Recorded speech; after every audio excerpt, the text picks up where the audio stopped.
Sitaram Devrai Institute of Management Studies. This call is now being recorded. Affiliated to SNDT Women's University, Mumbai. I, Dr. Anita Jacob, welcome you all to the 11th day of the National Webinar Series on National Education Policy 2020, Prospects and Challenges in Higher Education. The theme of today's webinar is a roadmap for transforming higher education.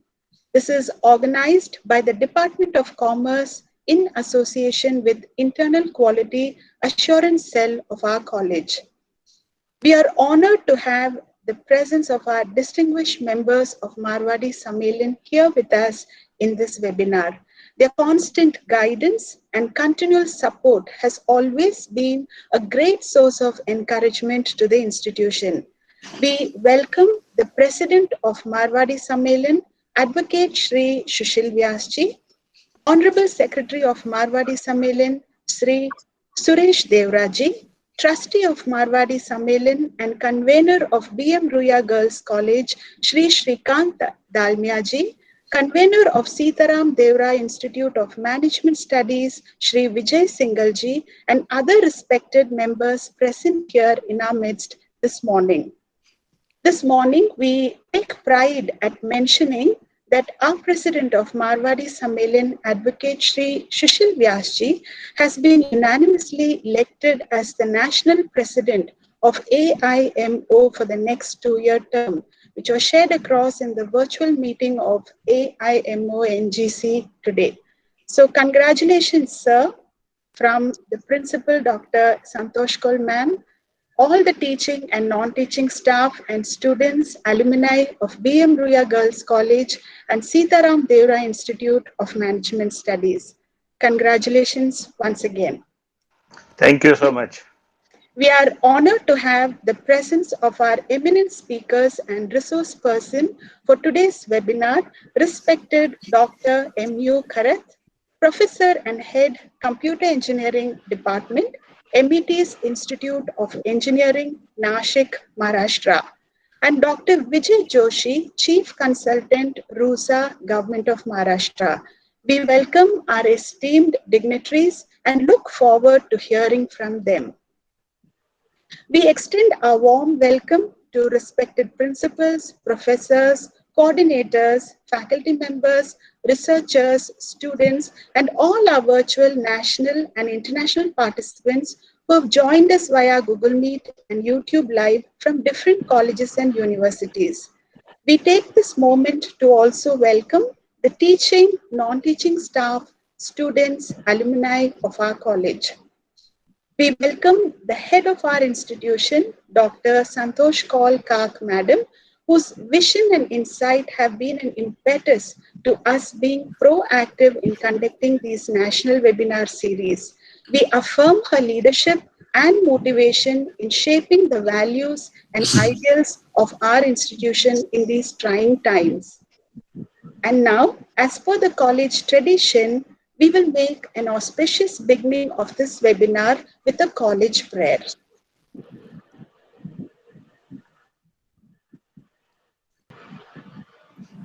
या कुन्देन्दु तुषारहार धवला या शुभ्रवस्त्रावृता या वीणावरम्बितकरा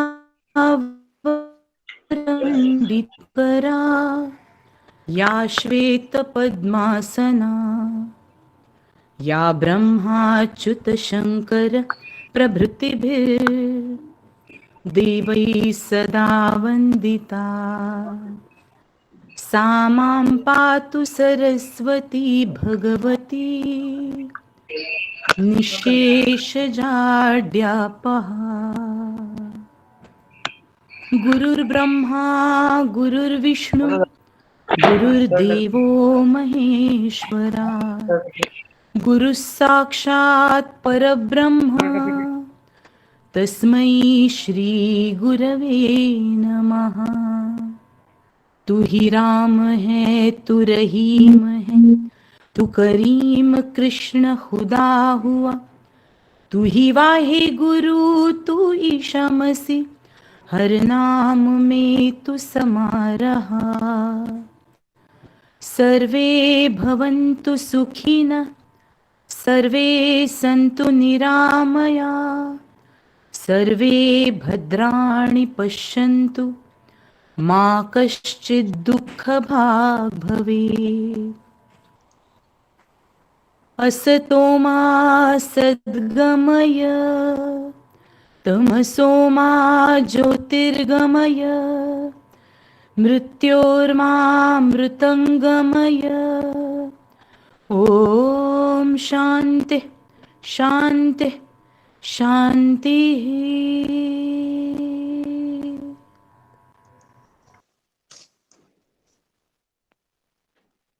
The prayer was offered by Srimati Shruti Ranade Madam, Associate Professor in Psychology, Counselor of College Counseling Cell, Mantrana, and the teacher in charge of our cultural committee of our institution.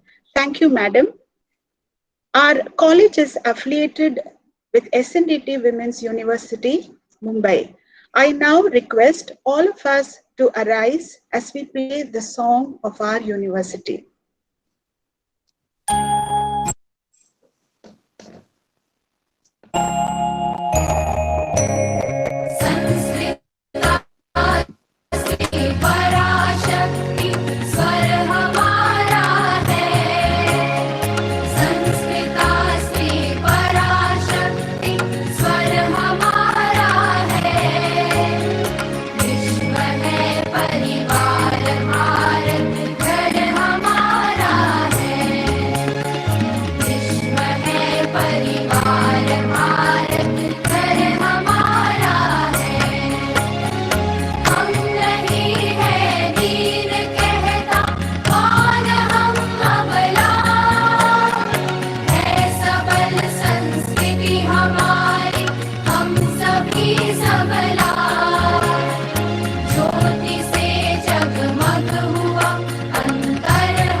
Thank you, everyone.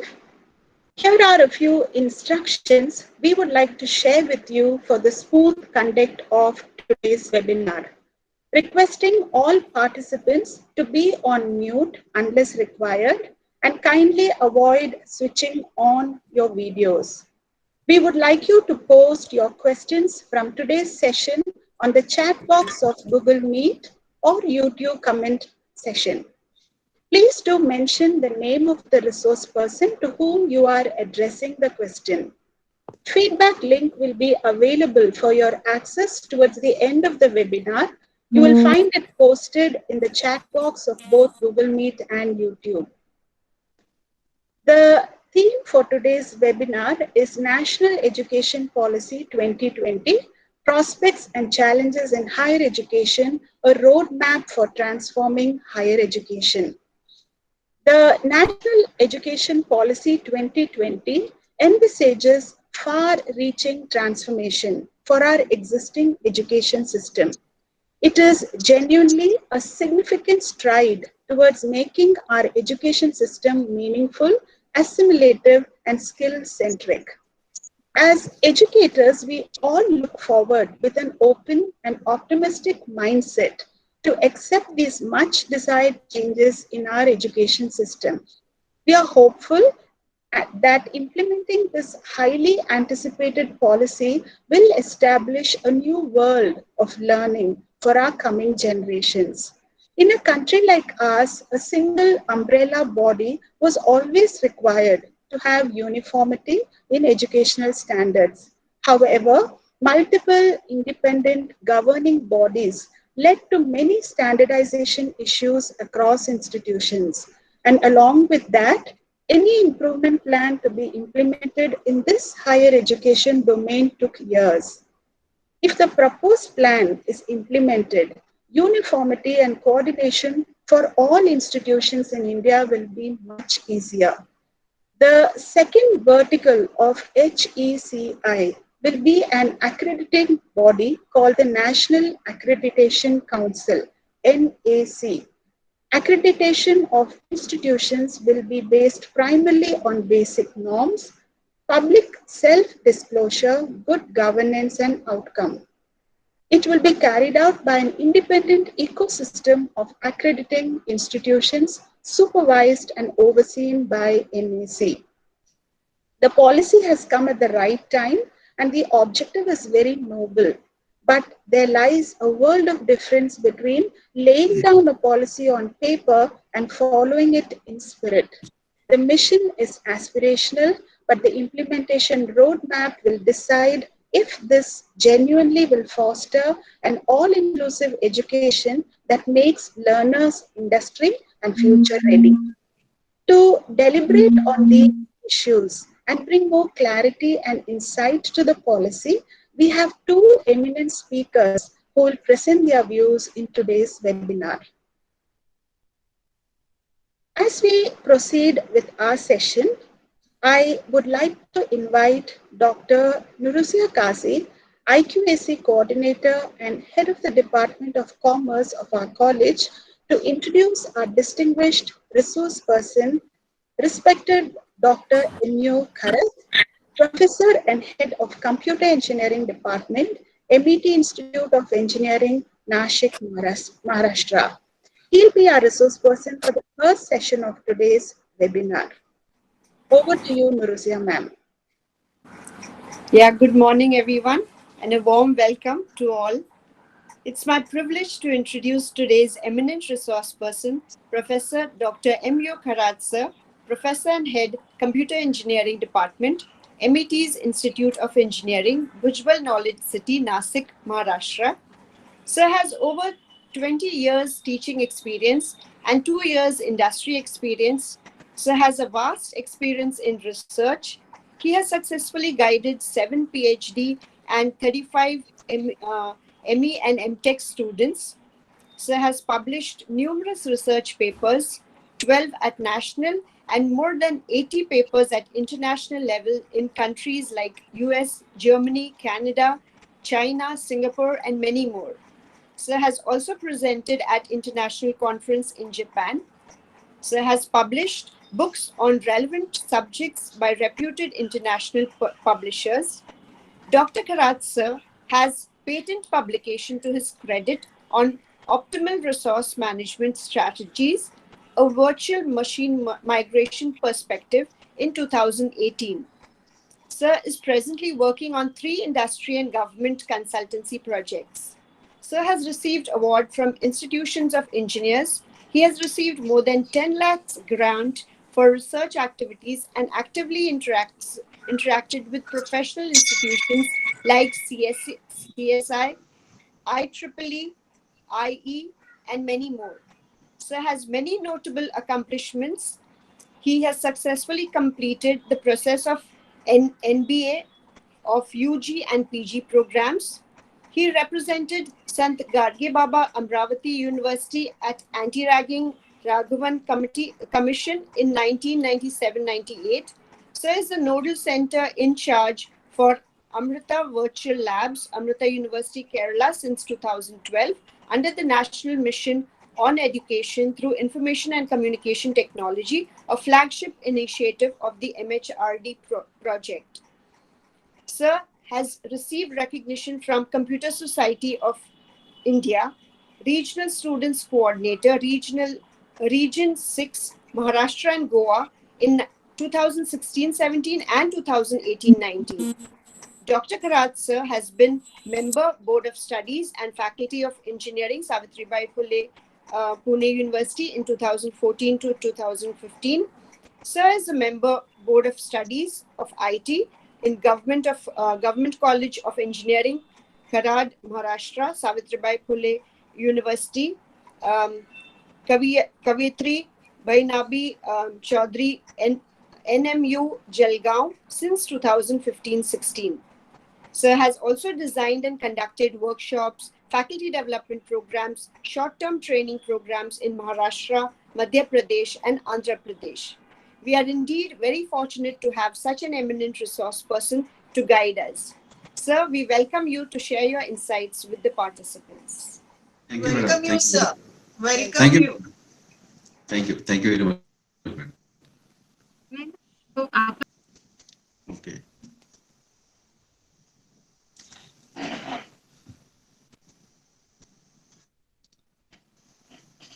So first of all, good morning to everybody, all participants of this particular national webinar series on NEP 2020. At the outset, I am very much thankful to the President, Shri Vyasji, Trustees, Shri Devaraji Dalmiyaji, Shri Vijay Singhal, Principal, Dr. Kaul Ma'am, organizers of this particular NEP program, that they have invited me for this particular session on NEP and prospectus and challenges in higher education. Specifically, I have been given the opportunity to talk on the transformation in accreditation, transformation of the policies, transformation of the aspects of National Education Policy 2020 at different levels, how those can be transformed into the accreditation system, and what should be the approach of institutions, faculties of looking towards this National Education Policy. As this is the 11th day, I suppose, of this particular series, so all of you are well aware of the National Education Policy, its insights, and how it plays the role in the development of manpower, development of human resources in the country, so that our proud country can be converted, can be marching from the developing country to the developed one. And for this, higher education is playing very vital and very significant role. As we know that the education is not only meant for passing out or the imparting some knowledge, but now the scenario has changed. Whatever knowledge we are imparting, that knowledge is to be converted into the application form, which will be accountable towards certain achievements, towards certain accomplishments. And looking towards these particular aspects, I suppose this education policy is helping out all of us as an educationist, as a part and parcel of some institutions, some universities, or the education policies. In this particular scenario, the quality of higher education must enable personal accomplishment and enlightenment, constructive public engagement, and productive contribution to the society. See, as I discussed with many of the eminent personalities in this field, that how the contribution can be extended to the society, which is definitely the outcome of education system. Because nowadays, in whatever system we are running, we are working with, there are hardly any accountabilities towards the contribution towards society of the education systems.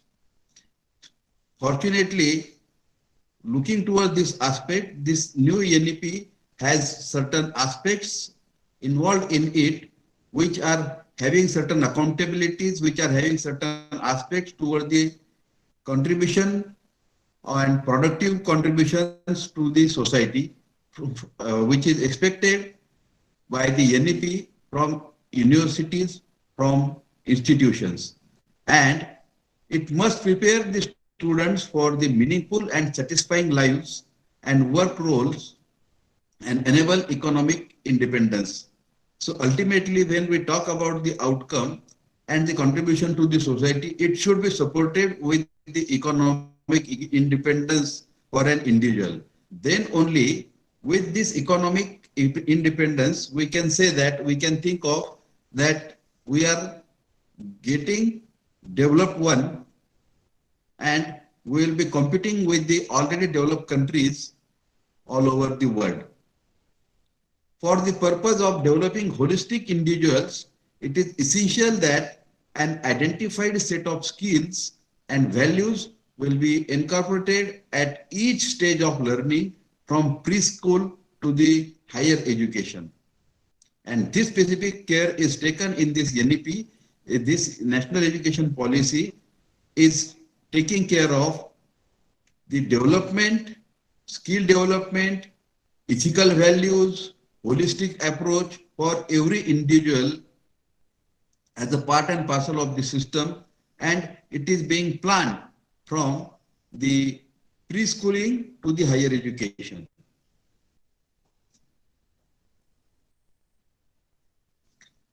Now, what will be the role of higher education, or what higher educational institutions are expected to work as? Higher education must form the basis for knowledge creation and innovation, thereby contributing to a growing national economy. They have to be ready to generate, to impart the knowledge in the form of certain base, because based on the base which will be generated among the youth of the nation, there can be certain verticals which will contribute to the development of the country. Now, these verticals I will be addressing in coming slides, what different verticals are expected according to this NEP, and then further how accreditation can be taken care of using all these aspects, using all these parameters. That is what the purpose of quality higher education is, more than the creation of greater opportunities for individual employment. So this is very basic, that it is expected to go beyond the opportunities of employment, beyond the opportunities of getting services, getting something as a base for livelihood. Apart from that, something more is expected from this NEP. It represents the key to more vibrant, socially engaged, cooperative communities and happier, cohesive, cultured, productive, innovative, progressive, and prosperous nation. Now see here, there are many adjectives involved, there are many parameters involved in this statement. Right from vibrant, socially engaged, cooperative communities, happier, cohesive, cultured, productive, innovative, progressive, and prosperous nation.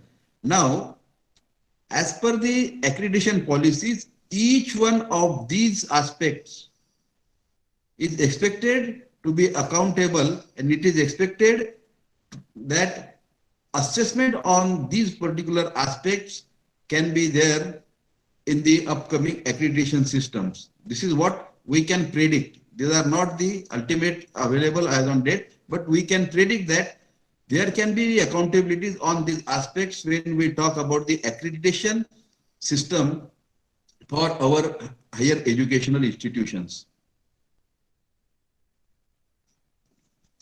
Now, to go with this particular, to go ahead with this specific, we should first of all go for the SWOT analysis, strengths, weaknesses, opportunities and challenges available with us, out of which what are the different problems, different challenges that are there in the existing system that we are working with. I have listed out some of them and I have referred the national education policy to narrate all this, and slowly we'll be addressing all this in the upcoming slides. A severely fragmented higher educational ecosystem. Yes, we are now following the educational system as an ecosystem, but it is very severely fragmented. It is, you can say, a group wise: arts, commerce, science, engineering, home science, many other like this. They are catered in the education system with their individual gatherings, with their individual packets. And there is the major hurdle that we are finding as a hurdle for development, hurdle for the exact ecosystem which is expected from the which is expected as outcome of higher educational institutions. Another aspect, another problem we are facing is less emphasis on the development of cognitive skills and learning outcomes. Hardly in recent years we are talking about the learning outcomes. Earlier we were not having such kind of systems. Even then we have not thought of having cognitive skill development. But recently the scenario is changing and we are focusing on these aspects. And though these aspects are available in our education system nowadays, but those are with very less emphasis. We have to look forward for getting these aspects of cognitive skill development and learning outcomes with more severity, with more concentration. Another problem is a rigid separation of disciplines with early specialization and streaming of students into narrow areas of the studies. Yes, this is very unfortunate part that we are very narrowly focusing the system towards the students, and we are focusing that yes, students should follow this way. Yes, if you are the commerce student, you should follow these subjects. There are these 35 subjects. As a student, you have to focus only on this. And ultimately, when that commerce student is coming as an outcome of the institute and he is given opportunity to work in the production-based industry, let us say industry of vehicle manufacturing, wherein he is not having any knowledge of any manufacturing processes during his career of the education for 3 years of completion of degrees.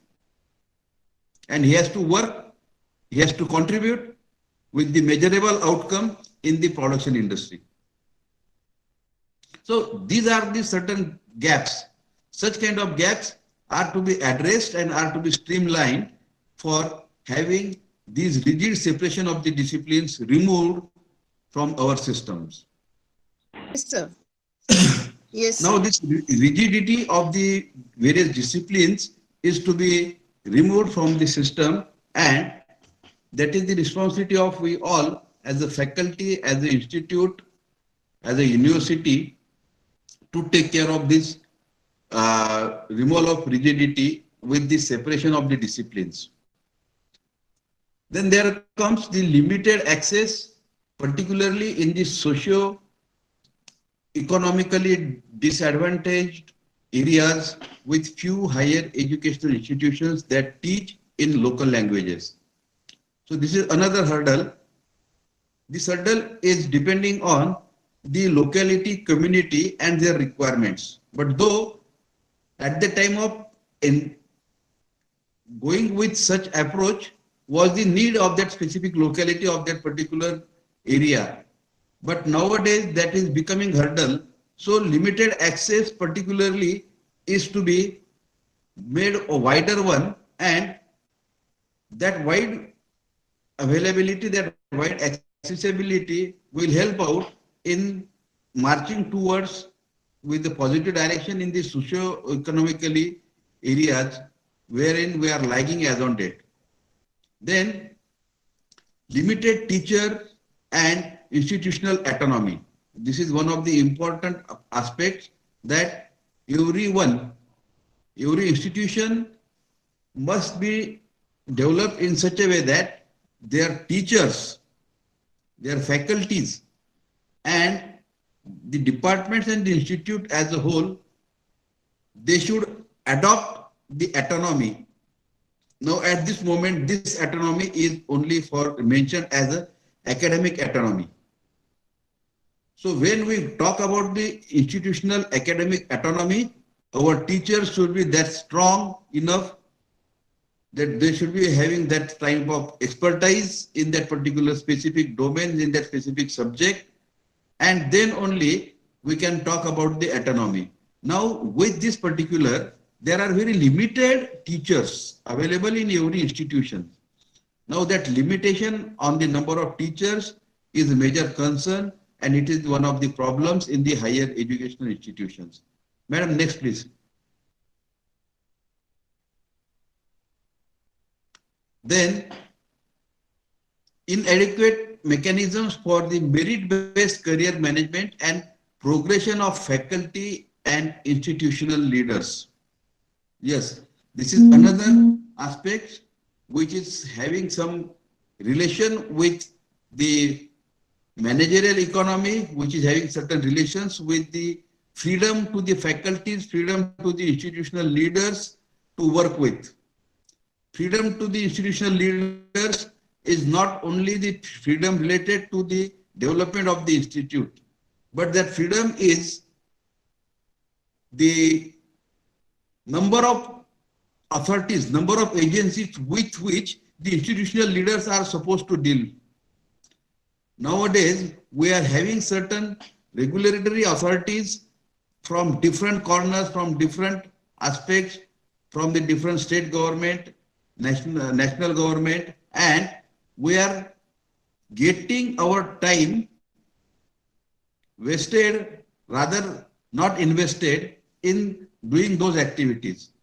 So we want, ultimately, I have mentioned in some other slide that we want the light culture, but it can be very tight.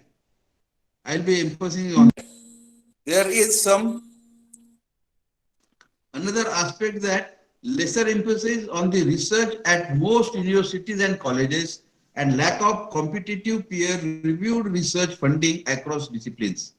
This is one of the important hurdles, and hope that through this upcoming national educational policy, these hurdles about the financial support for the research will be available with great aspects of reviewing the things, of reviewing the research, implementing those research as a product, and then further having that research as a base for the upcoming batches of that institute. And that is possible only when there are certain quality fundings available across various disciplines. This is not the merely, you can say, monopoly or the proprietary of specific disciplines. It should be across all disciplines of the educational systems. Then suboptimal governance and leadership of higher educational institutions. Yes, all institutional managements, all institutional leaderships and their governance, they are optimal at their places. But when we compare those leaderships, those aspects of the development at the nation level or at the international platform, then we come to know that yes, there are huge gaps in the governance and leaderships of higher educational institutions. So that is to be removed. That is becoming one of the hurdles. Unless we are not removing the governance and leadership of higher educational institutions with the supportive environment provided by the various authorities, by providing some funding, by providing certain infrastructure, by providing certain faculty sharing type of or sharing resources type of aspects, it is hardly possible for all of us as a faculty, as an institution to go ahead with this particular aspect. And this kind of suboptimal governance nowadays is also becoming one of the problems with higher educational institutions. An effective regulatory system is another hurdle. Ineffective regulatory systems. See, we are doing one process for different authorities in one academic year, and that is again with the repetition type of things. And to avoid this, we have to take care that, yes, there should be only one single window type of regulatory system available for us, so that our focus can be given more to the students, to the faculty development, to the institute development than working only for the regulatory systems. Then large affiliating universities resulting in low standards and providing low standard undergraduate education. This is very big problem. See, many universities, almost all universities, not many, but almost all universities of the state and the country as well, they are having large number of affiliating institutions with them. And they are trying to govern them. Sorry to say, but nowadays, university systems have become only the examination systems. Very few universities are providing such kind of backbone, such kind of background for all of us to march towards the quality education. Rather, we are just working for the regulations, for the rules, and for without any specific accountabilities, which is governing the education system in the benefit of the students. Ultimately, we have to be very accountable towards what outcome our students are carrying when they are passing out from the institutions. That is very important. Then only we can talk about the ecosystem. Next slide, madam, please.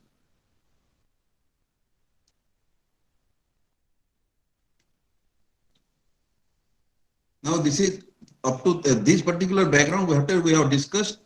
It was related to the problems associated with the higher educations and what NEP is expecting from us.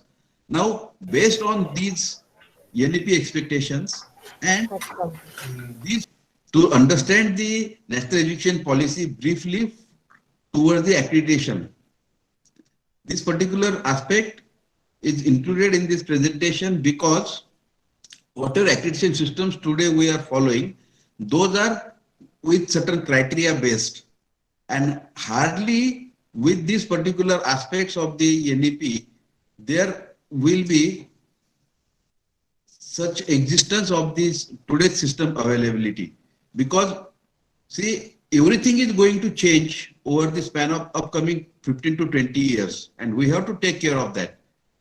And that is with the, again, quality type of education system with accountabilities.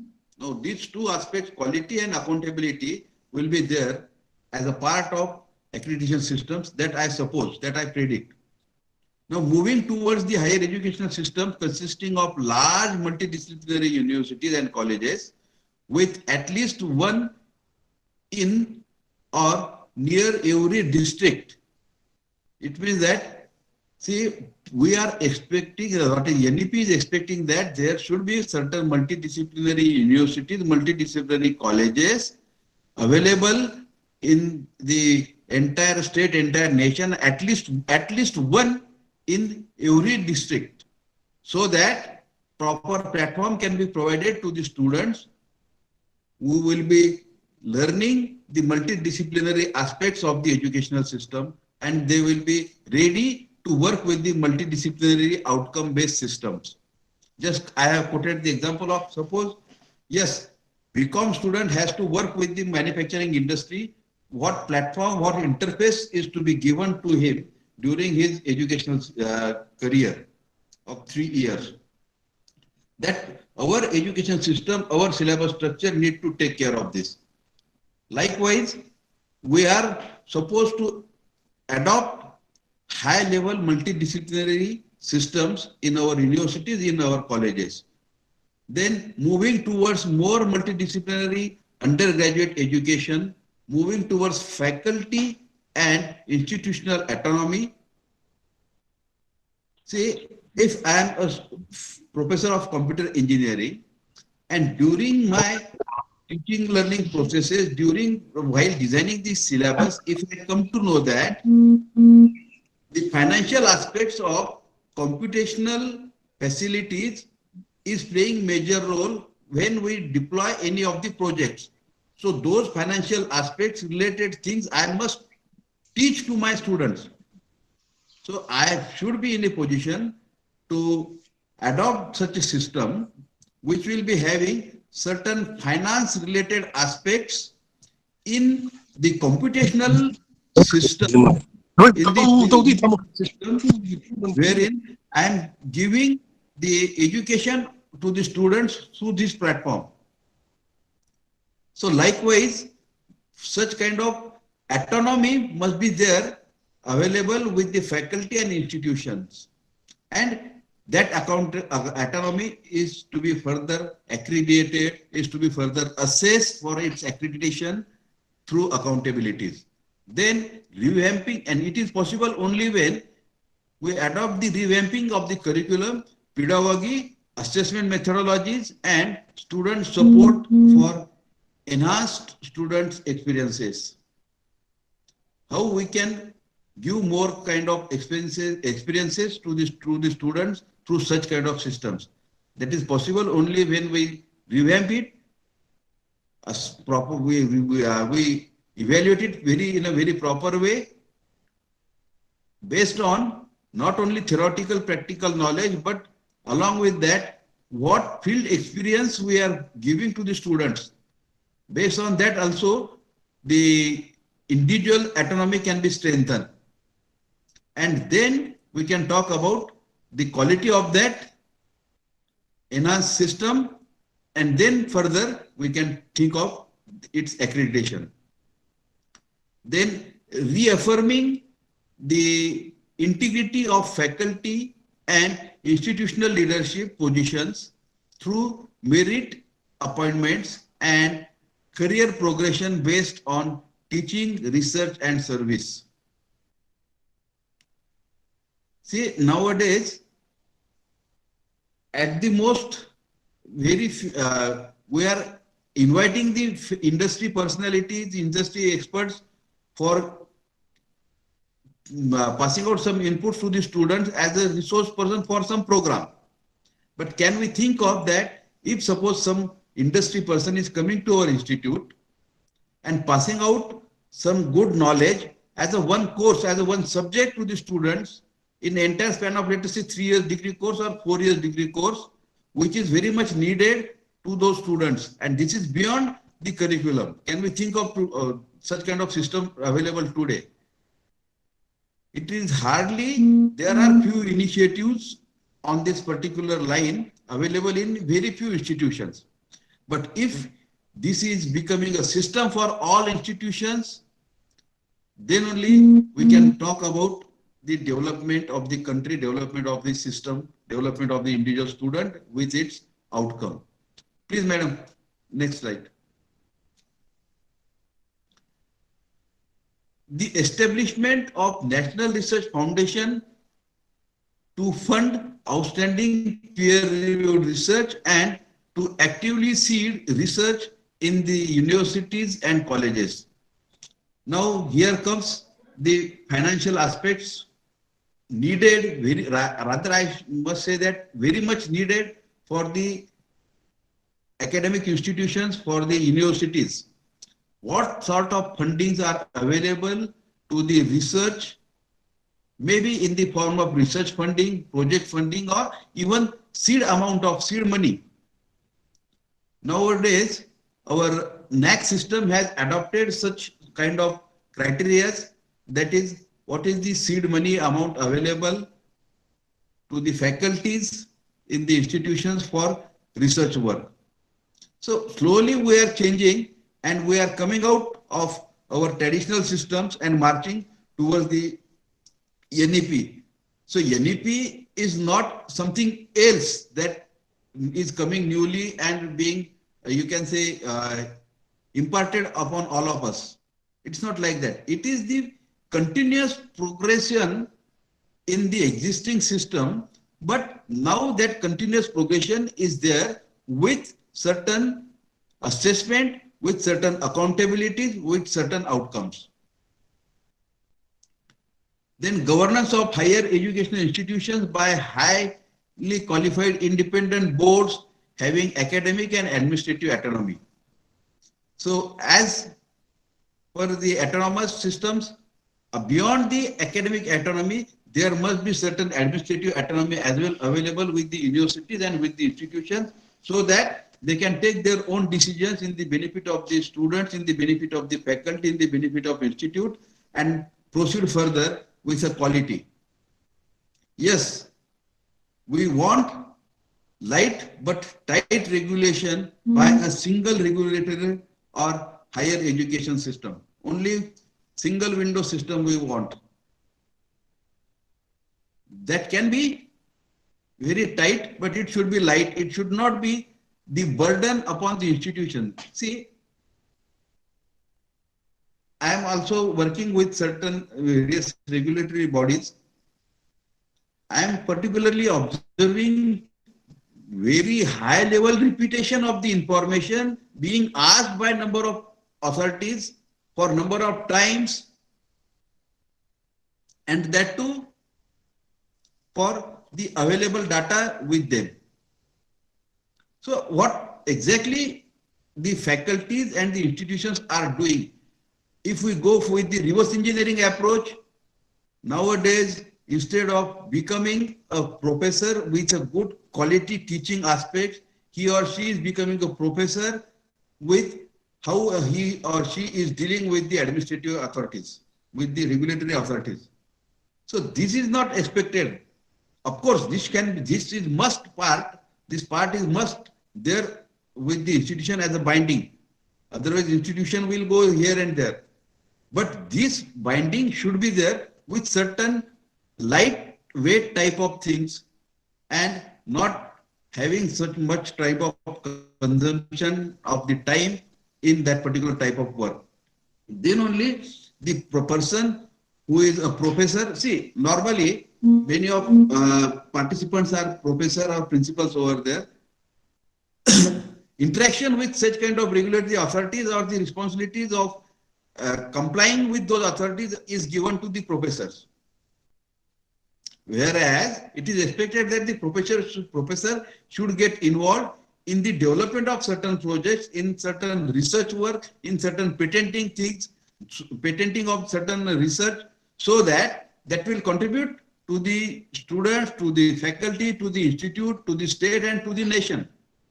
Rather, in the reverse way, we are having certain other kind of culture nowadays, and the things are binding more and more, becoming more and more binding upon all of us. So we want, yes, it is to be there, but with very light but tight. And this is very proper wording used by the NEP in its manual.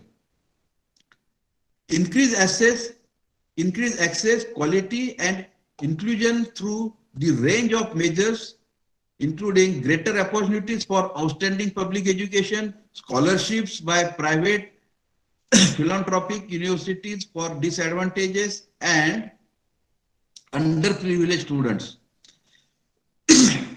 So whatever, see, we cannot keep some part of the community aside.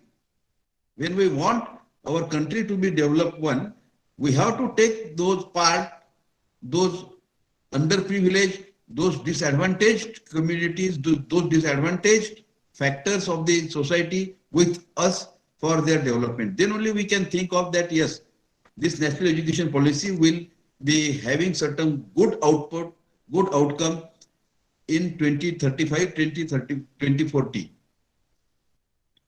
Then online education may be with the open distance learning should be the open platform available for all of us. Then all infrastructure and learning materials accessible and should be available to the learners with disabilities according to their disability category. It should be available, and all these aspects are taken care of the accreditation assessment authorities nowadays, and they are making us as the institution, university accountable for all this. Please, madam, next slide.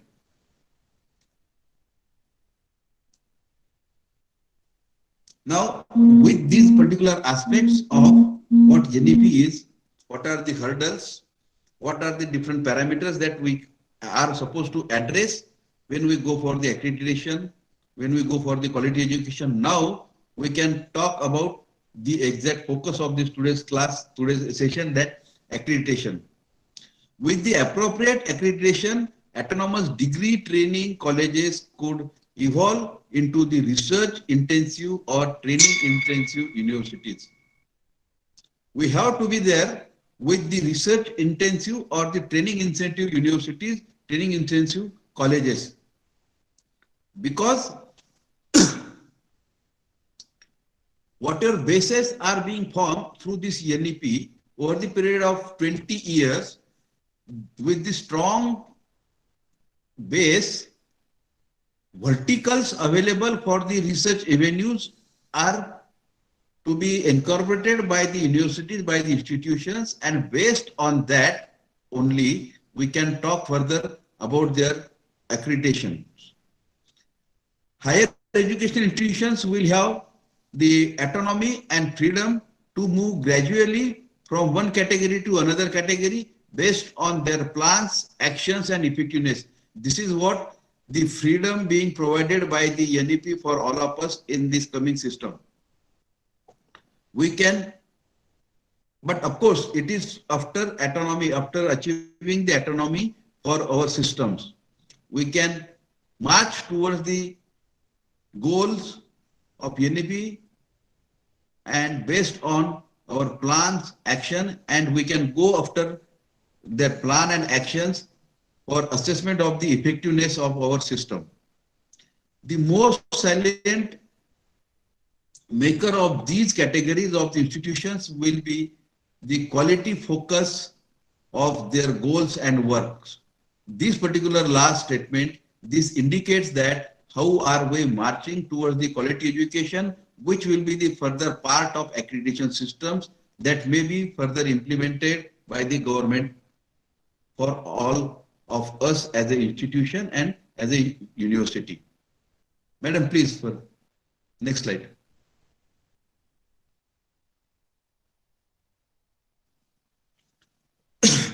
The upcoming accreditation systems will develop and use appropriately different and relevant norms across this range of higher education institutions. Now just see here, whatever we have discussed till now, with this discussion, with the different verticals that we have tried to cover in this particular session, what can be the assessment methodologies? How the assessment will enable us to maintain the quality of education with such kind of multidisciplinary environment, with such kind of interdisciplinary environment in the institutions. It means that this accreditation system are to be further revamped, further they will be coming up further with different aspects which will be involving these aspects of national education policy, and then further those will be measured based on the expected outcome that I have discussed in the second slide.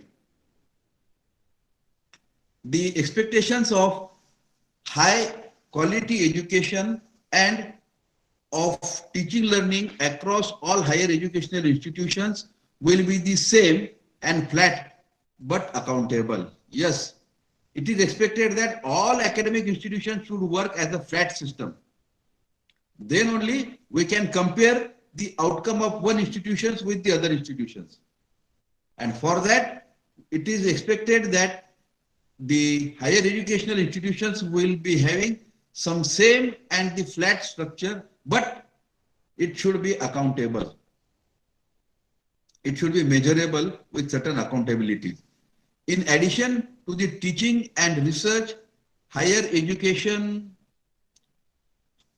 teaching and research, higher education institutions will have other crucial responsibilities which they will discharge through appropriate resourcing, incentives and structures. Yes, appropriate resourcing of the available resources, incentives and the structures which will be working as a backbone of the upcoming society, upcoming youths, that will be that is expected from the upcoming NEP, and that will be the major part of accreditation system, that I suppose, because unless those are not accountable, those are not considered for the accreditation, hardly some outcome will be measured on the desired parameters of the accreditation. These include supporting other higher educational institutions in their development, community engagement and service, contribution to various fields of practice, faculty development for the higher education system and support to the school education. Yes, this is the link established between the higher educational systems and the school education system. I have observed, I am closely in contact with many of the parents that they say there is no relation of the education that students are getting at the 10th and at the 12th. You might have also heard these kind of things, these kind of statements while dealing with the parents. They say that there is no relation of the 10th syllabus and the 12th syllabus. It means that somehow, somewhere, we are failing to pass on the relationship between the syllabus available at those two different levels. Of course, without relation, those are not there. But it is our failure that we could not pass on. And how, in what way, in what effective way we will be passing on it to the students, to the community, to the society, to the parents, to the all stakeholders. It will be further accountable and it will be considered as a major part of the outcome-based system. Next slide, madam, please.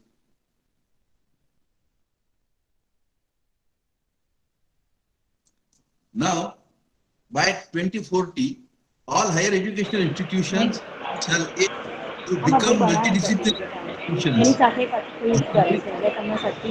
Jyotika, please unmute yourself. Yeah. This is very important aspect that by 2040, we all are expected to become very multidisciplinary institutions. In some of the interactions, last time in some presentation, some question was asked to me, sir, what will happen with the arts and commerce faculties in this particular new educational policies?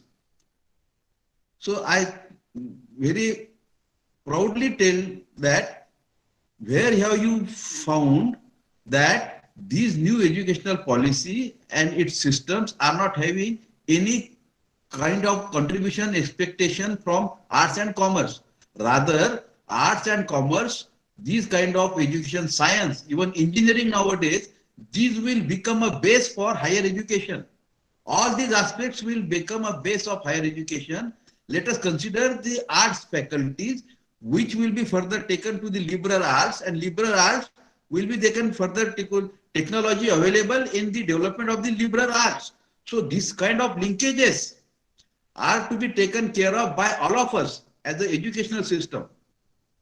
That is what is expected as a multidisciplinary institution, multidisciplinary universities from all of us. All higher educational institutions will firstly plan to become multidisciplinary by 2030. This is what expected by the NEP. And then gradually they will increase the number of student strength with the desired levels. So first of all, it is expected that in the coming 8 to 10 years, we should become a multidisciplinary renowned, rather, we should become a renowned multidisciplinary institutions in the specific, in our region. And then with that multidisciplinary aspects, based on the outcome, based on the contribution of our students after their graduation, how they are contributing to the society, slowly entire society will be attracted towards this kind of multidisciplinary education, and then only we can get the more and more strength to the desired level of our multidisciplinary education system.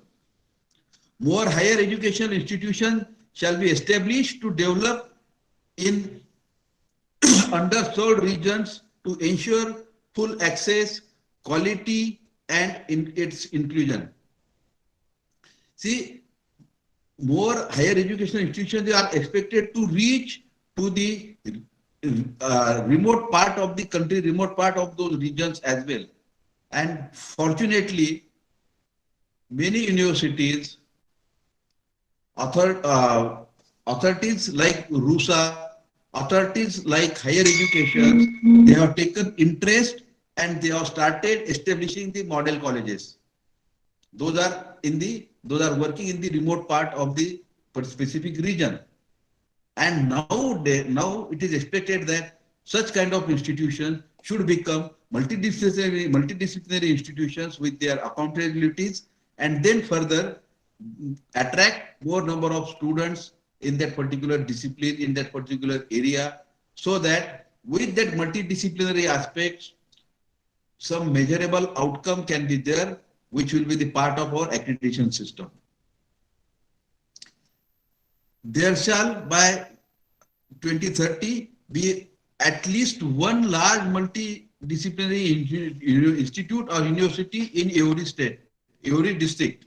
It is expected that there should be some large multidisciplinary higher education institutions in every district by 2030. And already through the example of model colleges, we can say that something is already started in this direction. But now responsibility of all of us is to make it as a multidisciplinary renowned institutions with the quality-based outcome.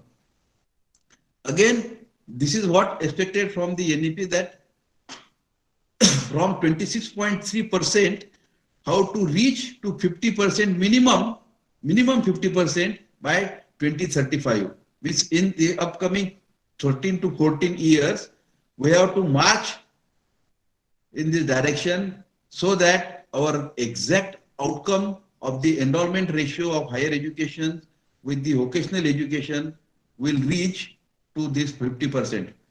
Just to quote some example of vocational education, Tata Institute of Social Sciences has already started with certain vocational courses. Likewise, every university has started nowadays with the vocational courses through the minor and major type of courses available to the students. Even one specific discipline student can adopt the certain courses as a major courses in their curriculum, learn those major courses as a major course as a part, as a contribution to their degree, and then they can be getting the degree with honors type of degree courses. This kind of system we have already adopted, and many universities are working on this. But now further, it should be the part of all institutions. It is expected it should be the part of all institutions with the more and more flourishing activities, more and more involvement of the students and faculty. Growth will be in both public and private institutions, it is expected, with a strong emphasis on developing a large number of outstanding public institutions. Yes, we want very outstanding public institutions, though there is a private institution also playing some major role, but private and public institutions should be measured on the same platform, on the same parameters for all types of resource sharing, with all type of sharing of the resources available with the authorities available with that particular region. There will be a fair and transparent system for determining the increased level of public funding support for public higher educational institutions. Yes, madam, please. Next.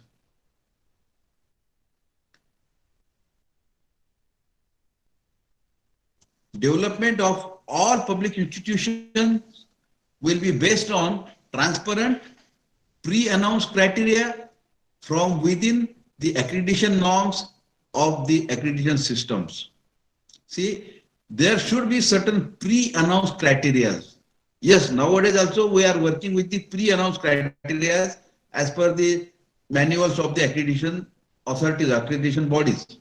We are trying to match those criteria as per our activities being held in the institution. But these pre-announced criteria, as we are talking about the multidisciplinary institutions, there must be certain opportunities for the institutions as well, that they should announce their pre-assessment criteria. Because suppose I have got certain MOUs with the manufacturing industry, being the science college. So what assessment methodologies is defined by the assessment council, that should be applicable to me as well. How it will become as an existent part of the system? Because I want involvement of manufacturing institute in the science 3-year degree course, and I want to get it assessed by the accreditation council. So there must be some scope for me as well to announce my assessment criteria, my assessment parameters. See, unfortunately, or you can say maybe because of these certain restrictions as on date, whatever accreditation criteria are there, all those are available for all disciplines.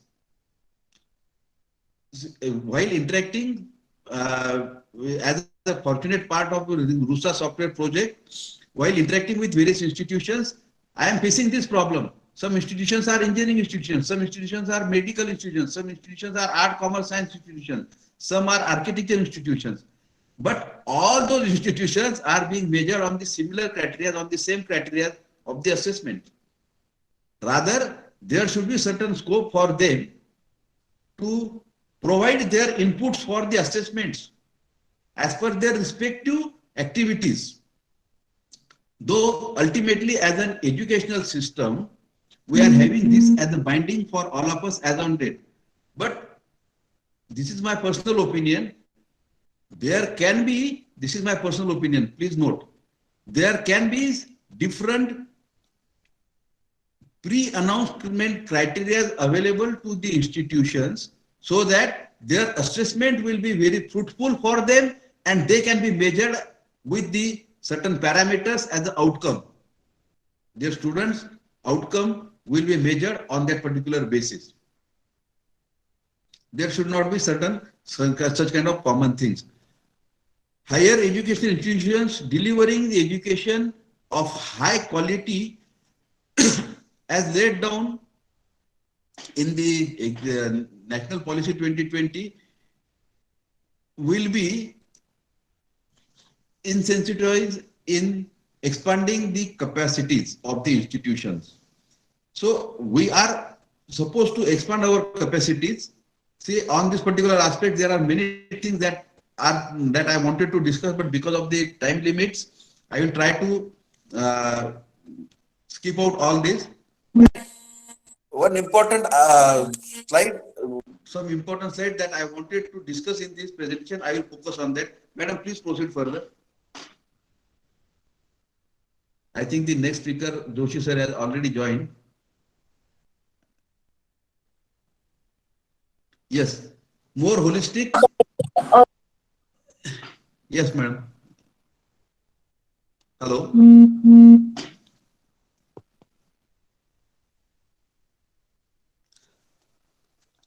More holistic and multidisciplinary education will be becoming a major part of all of us as institutions. Here some example is given as the example of Takshashila, Nalanda and other universities. Those were working with their entire system and they were very much renowned with the entire world, and students from various countries were coming over there for getting some good outputs. Now I am going to read this particular statement, which is very important, and I find this as one of the important statements in the national education policy, that the very idea of this policy of that all branches of creative human endeavor, including mathematics, science, vocational subjects, professional subjects, and soft skill, should be considered as an art that has distinctly Indian origin. This is, I find, as one of the important statement, one of the important aspects of the new educational policy, that yes, education being imparted, which is the Indian education of Indian origin, that is our base, which is the education of our Indian origin, and this origin with having that creative human endeavors, in like having the creativity in the mathematics, science, vocational subjects, professional subjects. Now these professional subjects means all engineering, your pharmacy, your course which is coming under the professional education is covered over here. And this very important is the soft skill should be considered as an art. And based on this as an art, now we can develop as a vertical for the accreditation system for the as per this NEP. Madam, please go ahead. Next slide. This nation of the knowledge of many arts. Now, this nation of the knowledge of many arts. Likewise, there can be many arts having many type of interdisciplinary combinations. Can be further modernized as a liberal art, and then further with this kind of liberal art, we will be there available for the entire world with our strong base, with our strong conceptuality for the growth of the nation, for the growth of the country, for the growth of, or for rather contributing to the world. Assessment of educational approaches in undergraduate education that integrate humanities and arts with science, technology, engineering, and mathematics, STEM. Science, technology, engineering, and mathematics as a STEM have consistently showed positive learning outcomes.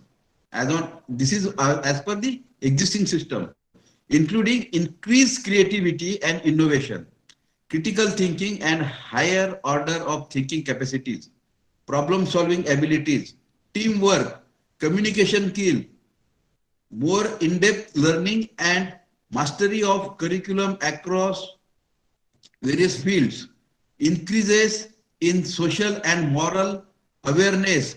Likewise, all these basic structure which was there available in the ancient era, all those basic structures now are expected to be the part of educational system with the support of arts, liberal arts, and STEM as a various faculties, various disciplines in the multidisciplinary aspects. It is what expected.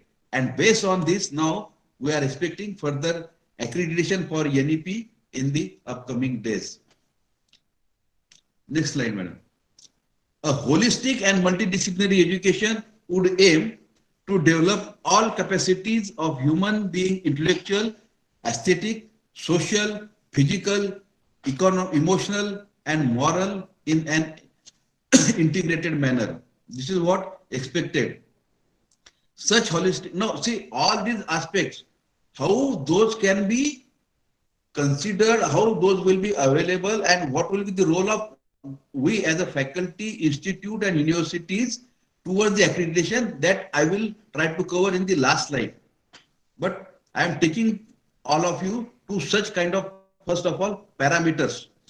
Such a holistic education shall be in the long term, and the approach of all undergraduate programs, including those in professional, technical, and vocational disciplines.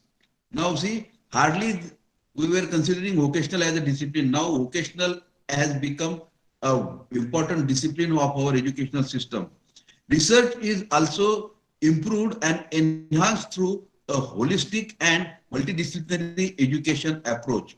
Research based on all this, research is to be there with all institutions with holistic approach, having multidisciplinary nature, so that with the multidisciplinary nature of that research, there can be various applications developed, there can be various theories developed, there can be various, you can say, principles developed further, and then we will be there as a strong nation.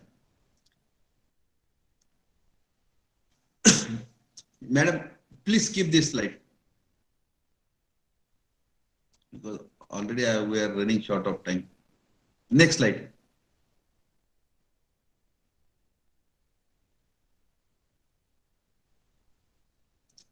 Again, next slide, ma'am.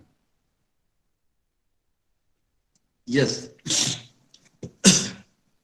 Now, ultimately, with the educational systems, unless there is not an assessment, we cannot say that there is a degree awarding things available with the institutions, with the universities, which will be further awarded to the students. So for that assessment, there should be certain credit system. So the credit will be given in all bachelor's degree programs for these kind of multidisciplinary subjects, if they are done from the accredited departments or through ODL, online distance learning mode, when they are not offered in the class at the higher educational system. This is what the flexibility. Just I quote one example. Last week only, there is some announcement that the road traffic department, RTO, for them, they have announced one scheme that they are going for the award of license, driving license to the community. And that award of licensing will not be with particular tests, which are nowadays conducted by the RTO departments. Those tests will be removed from the system of the licensing, provided if you are trained by the training institution which is accredited. That is what they are saying. If you are getting the training or the driving training from the training institute which is accredited, then you did not to get, you will get the license from that training institute only. This is what the importance of, this one example I am quoting here. This is what the importance of accreditation system, even for nowadays, not apart from the educational system. Now it is coming for everybody as a part of, because see, accreditation is ultimately leading to the quality. And if quality is there, there will not be any question for the impure outcome. Definitely it will be very strong outcome. Towards the attainment of such holistic and multidisciplinary education, the flexible and innovative curriculum of all higher education institutions shall include credit-based courses, and projects in the areas of the community engagement and service, environmental education and value-based education. So all these are, again, if you think, if you go, these are our basic things. As a country, these are very basic things that are expected. And fortunately, as an India country, we are having this culture. Now, towards this culture, through NEP, we are again trying to strengthen the further things for the accreditation purposes as well, with their accountabilities. Value-based education will include the Department of Humanities, ethical, constitutional, and universal human values for youth. That is Satya, Dharma, Shanti, Prem, Ahimsa. All these are the, we say that all these are the learnings in our traditional system. But now those learnings with the support of technology will be there with the scientific temper, citizenship values, and also with the life skills, lessons towards the seva and service for the community.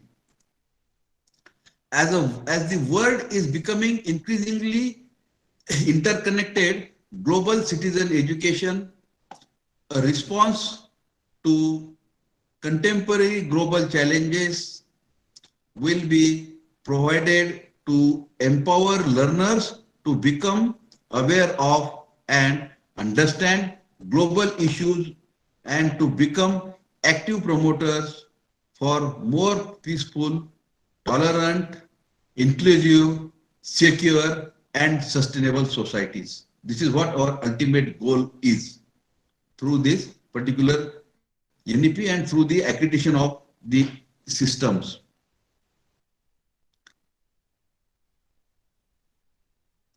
Madam, please go to the next slide.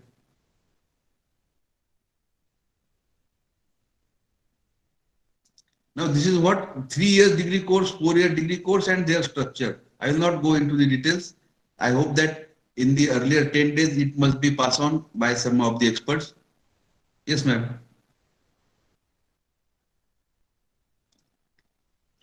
Yes, this is the last but one slide wherein the research-based education, this is also taken from the NEP. Research-based education can be there at the different levels.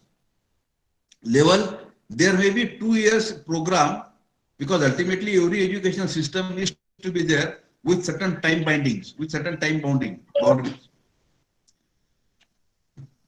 There may be a 2-year program with a second year devoted entirely to the research for those who have completed the 3 years bachelor degree program. Means after 3 years bachelor degree program, the PG program will be of 2 years, but out of these 2 years nowadays, it is expected that the second year should be entirely focused on the research. For the students completing 4 years bachelor's degree program with research as a part of their 4-year degree course, there could be only 1 year master's program. It's within the 5 years with the 4-year bachelor's degree course and with the 1 year as a master's course that student will be with the master's degree in the professional education. But these 4 years will be having some research component in the curriculum. Then there may be an integrated 5 years bachelor's and master's degree programs. Many universities have already started with this. And undertaking a PhD shall require either a master's degree or a 4-year bachelor's degree in research. Now see, my intention of including this slide as it is with the content from the NEP is that we are supposed to go for the accreditation for different levels of the education like diploma, degree, post-graduation. And everywhere nowadays, research component is expected. So it is our responsibility to add such kind of research component in the system so that there will be the ace for going further the accreditation processes. And of course, this MPhil program will be discontinued according to this. But it doesn't mean that MPhil program is discontinued means that research component is not there in the system. Yes, that research component is given more weightage, more emphasis at or during the graduation itself. Yes, madam, next slide. Please go ahead. Next slide. Again, next. I think I have crossed my time limits. Now, this is the concluding slide for me that for my presentation. With all these aspects, whatever we have discussed, right from expectation of NEP, today's hurdle of the higher education, what are expected from the accreditation, how we are doing accreditation with the system today as per the criteria, what is the role of multidisciplinary education, and all this. What we should be there. This is what expected that concluding or with all these aspects, whatever we have discussed earlier till now, all these aspects are to be converted into the accreditation parameters. So there are certain flexibilities already provided by the accreditation authorities like National Board of Accreditation that yes, you as a system can define your course outcome. Instead of given the course outcome by the university or the accreditation council, you also can define your outcomes. And that is what this particular line is meaning for. You can define whatever you have defined as a course, as a structure, you should be in a position to define those outcomes, and then those course outcomes should be evaluated, should be assessed further by the Accreditation Council for awarding the accreditation. Establishing the system to adopt such changes in the educational systems. Yes, this is our responsibility as a faculty, as an educationist, as a governing body of the institutions, as a principal, as a director, that we should establish the systems which will adopt easily such kind of educational systems based on the parameters that we have discussed. Looking at the assessment as an outcome-based assessment. Yes, every assessment, whatever assessment you are doing, it should be with the outcome base. Every assessment. And fortunately, these kind of accreditation will also be the part of your primary education as per this NEP. So this is what expected, that we should be having habit of looking towards the every assessment as an outcome based. That is nothing but, in a true sense, ethically a professional approach of conducting the activities. Then focusing on multidisciplinary education with the use of appropriate technologies. Yes, we should be in a position to make use of appropriate technologies for getting the multidisciplinary subjects, multidisciplinary educational status for our institution. And then we should be prepared for new accreditation parameters and the systems based on all such kind of things. If not, even then, we can have these as a best practices, even though these may not be available in the today's accreditation system, but today's accreditation system is also having very wide vision. Very wide vision is there, and they have provided us the best practices section. Whatever best practices are there, you should adopt such kind of things as the best practices and go ahead with the accreditation. But apart from the best practices, these are expected to be our regular practices nowadays through the multidisciplinary education. And we should be very much prepared for all this. Yes, madam.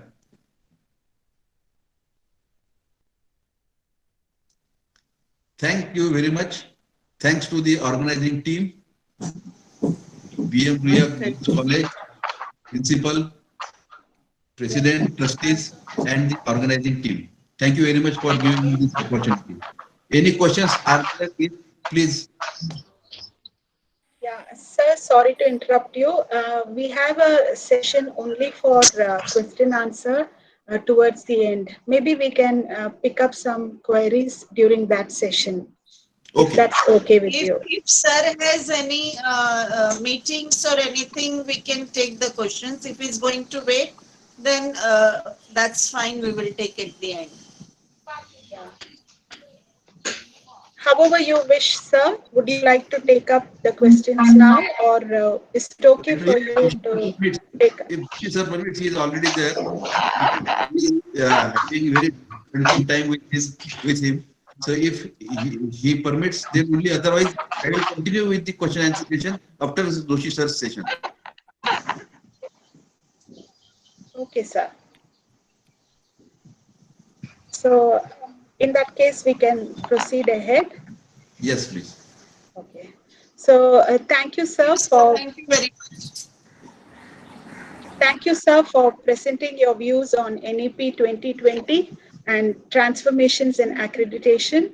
You emphasize the significance of NEP on how it can go beyond academics to the impact it can make on society through the transformation it will bring into our accreditation system. Among the many valuable inputs you shared, you outlined the nuances on how educational institutions have to be accountable, ready, and prepared for the changes that lie ahead. The new accreditation criteria and assessment parameters in the pipeline. Thank you, sir, for your valuable inputs. Okay, thank you very much. I once again would like to invite Dr. Nuruzia Kasim Madam to introduce our eminent resource person for the second session of today's webinar. He is respected Dr. Vijay Joshi, Chief Consultant RUSA from Government of Maharashtra. Nuruzia Madam. Yeah, thank you, Anita ma'am. I'm honored to introduce a very eminent and distinguished dignitary, Dr. Vijay Joshi, sir, Chief Consultant, RUSA, Maharashtra. Sir was the Dean, Faculty of Science and Technology at University of Mumbai. Sir was nominee of the Honorable Chancellor on the Academic Council, University of Mumbai. He was a member of Management Council and member of Board of Examination and Finance Committee of University of Mumbai. Dr. Vijay Joshi, sir, has worked on governing bodies and local management committees of numerous colleges. He was also the joint director in charge, RUSA Maharashtra. Sir has over 40 years of teaching experience and in UG and PG in zoology. Sir was Madam, vice principal. Hello. Yes, Madam, sir. I think that's more than enough. We will start the presentation because we are already getting late. So I think introduction is enough. That's it. No, Thank you. no, sir. Please let us introduce you. I think many of them know me, so I think that's more than enough. And I think whatever I present, I will be getting introduced. Don't worry. Okay, sir. Sir, Thank you. please just give me 2 minutes. Yes. Okay. Sir, it's a pleasure to introduce you. So please give us 2 minutes. Yes, Okay, it's our okay, pleasure thank to introduce. Dr. Joshi, sir, was principal of KJ Somaya College of Science and Commerce, Autonomous, and under his able administration and dynamic leadership, the college became one of the premier institutions of higher education and received various accolades, Star College status, the Best College Award by University of Mumbai under Urban category, and College with Potential for Excellence by UGC. Sir has also provided his expertise on various committees, including Exam Reform Committee, and helped establish the first cluster university in the country. He has contributed in Maharashtra State's higher education policy. Sir's valuable guidance and assistance to many colleges during their transition to autonomy truly makes him the ambassador of academic autonomy. Sir has traveled extensively to various countries and presented and published research papers at national and international conferences. He has written many numerous newspaper and magazine articles. Besides being a renowned academician and prominent researcher, Sir has immense creative talent. I'm delighted to share with all Sir's creative accomplishments. He has directed television serials, advertisements, and popular commercial plays. His directorial effort and plays has received various prestigious awards like the Nanath Mangeshkar Award consecutively for 3 years. Sir is also well known for his orator skills and has delivered popular lectures on various subjects at prestigious conferences and Vyakyanmals. Sir has many more noteworthy achievements. We are extremely privileged to have with us such an eminent academician, able administrator, and an extremely creative person. We welcome you, sir, to enlighten us on the transformational roadmap for higher education. Thank you. Thank you. So Sir. let me try and share my screen. I think I'm supposed to do with the tab, right? If the technical team can help me. Sir sound असेल तर tab नाहीतर मग entire screen sir Entire screen का करू का? हो जर sound असेल ना तर टॅप करा सर नाहीतर मग entire screen Your entire screen, it says entire screen, but it shows me the same screen which I see on the. Okay, so I will have to close this the screen.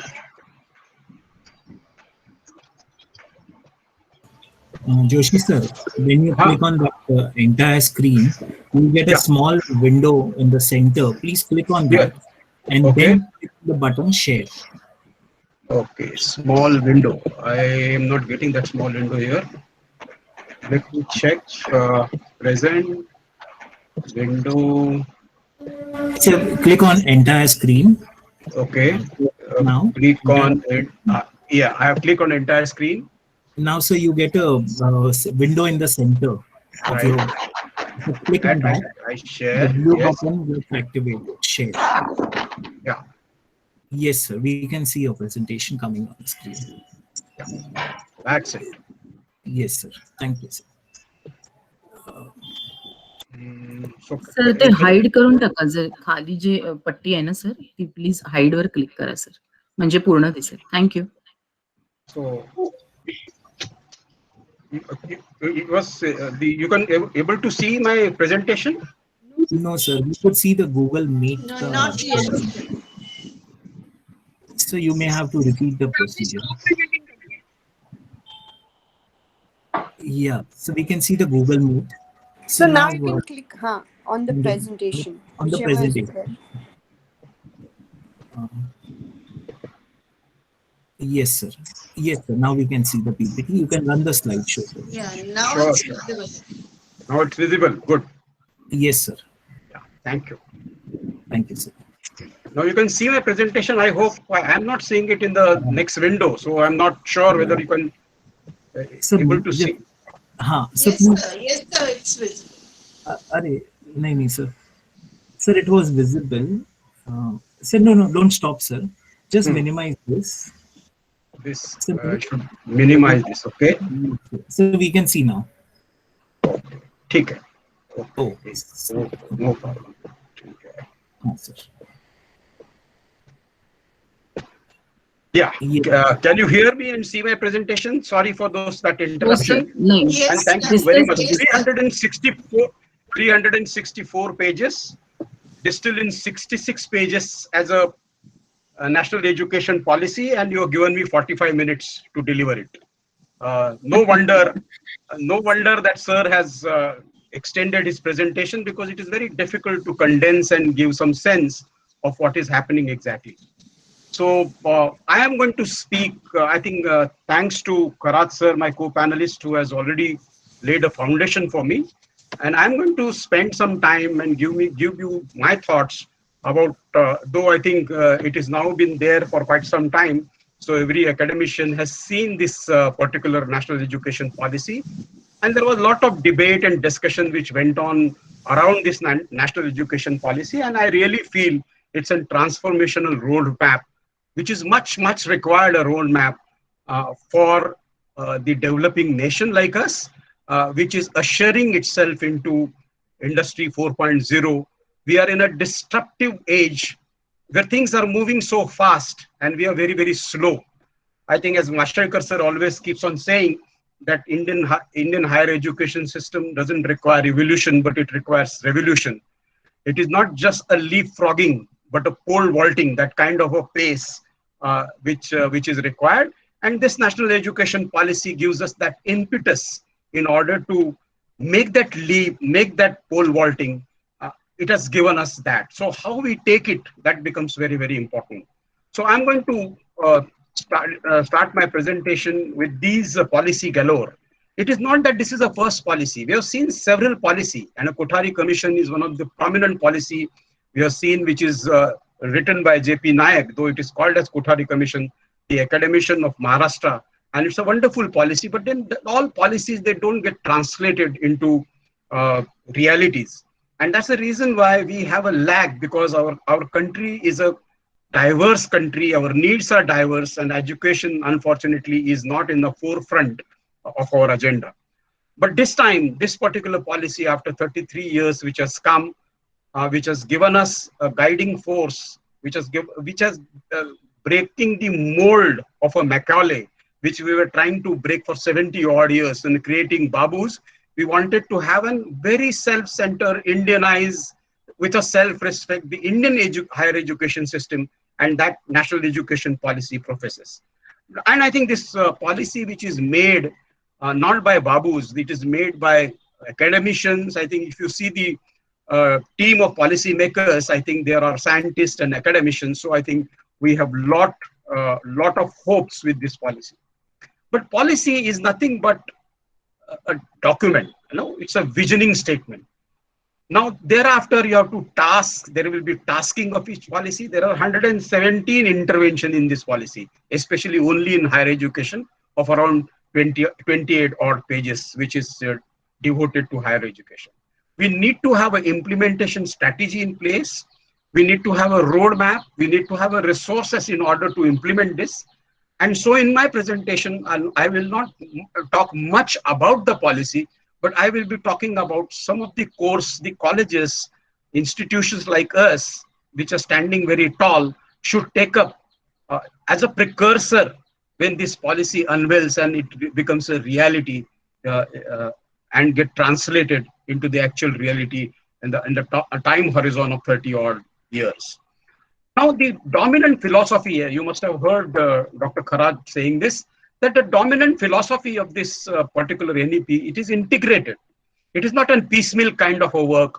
It is right from early childhood education to PhD. So it covers the entire spectrum of education per se. So it has changed the name even for our ministry, and it has become a Ministry of Education and HRD ministry, right? So it is comprehensive. It gives you some kind of a sense of how to implement it. So it's a very comprehensive, it is futuristic.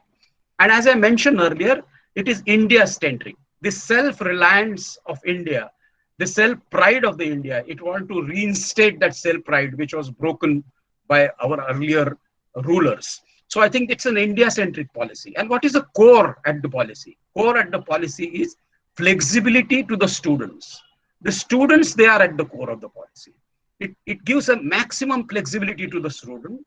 It is extremely learner-centric. It talks about an experiential learning. I like this policy connecting it to the society.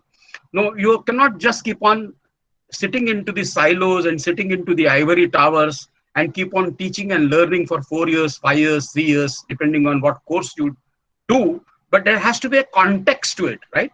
So it has to relate to what is happening into society right now. So it becomes an inquiry-driven, discovery-oriented kind of a policy, which keeps on putting some pedagogies at the back burner and certain pedagogies at forefront. So this policy is telling us so many things and so many intervention to imbibe.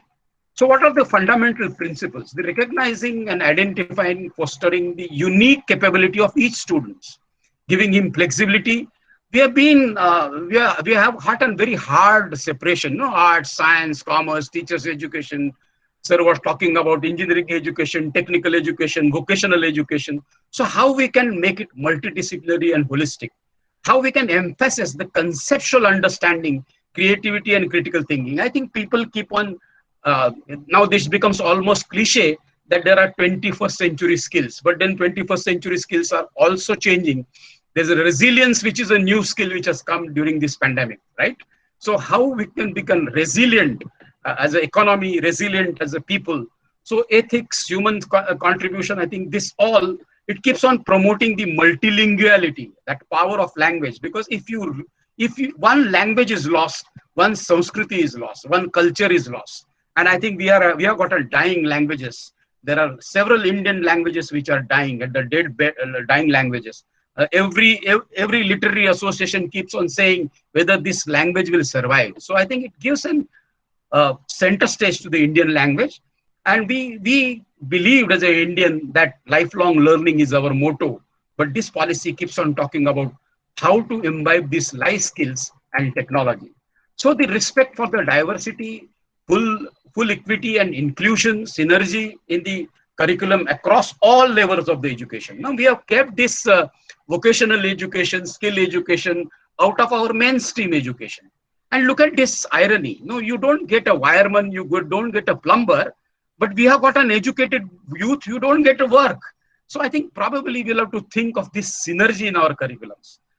And most importantly, teacher and faculty at the heart of the learning process. I think this is the first time this policy keeps on talking about teachers. And there are many times this policy mentions about teacher. If you count, there are 200 times it has mentioned about teacher and faculty. So I think this policy keeps teacher at the center. And of course, it has given us a liberation. No, we have seen 70 years of regulation. No, we are over-regulated and under-governed kind of an higher education system. There are 23 agencies keeps on telling us what to teach, how to teach, when to teach, how much to teach. I think this regime has changed and the regime of freedom has come. So from regulation to self-disclosure, that's the change. No, you are autonomous. You are given the autonomy. Now, please do something which is good. And if you falter, if you do something wrong, I think the regulators will come very heavily on you. Now, we have not closed down any organization, any school, any college. It is very difficult to close down a college even they are not following in the regulatory framework. So though there were regulations, we could not able to regulate the higher education system, right? So the continuous review, which is mentioned by even Kharat sir also, that a continuous review of whatever we are doing, I think it becomes very, very important. So I think this is what the substantial investment in strong, vibrant public education system. We have not seen 4.5%, but then it goes up 7% of the GDP, and people are asking from where the revenues will going to come. So I'm not going to touch this broad intervention which the policy suggests. There is an intervention which policy suggests about governance and regulation, a single regulator. It talks about the National Research Foundation. It talks about National Education Technology Forum, National Testing Agency, internationalization of education, promotion of Indian language. All this, I think I'm not going to speak.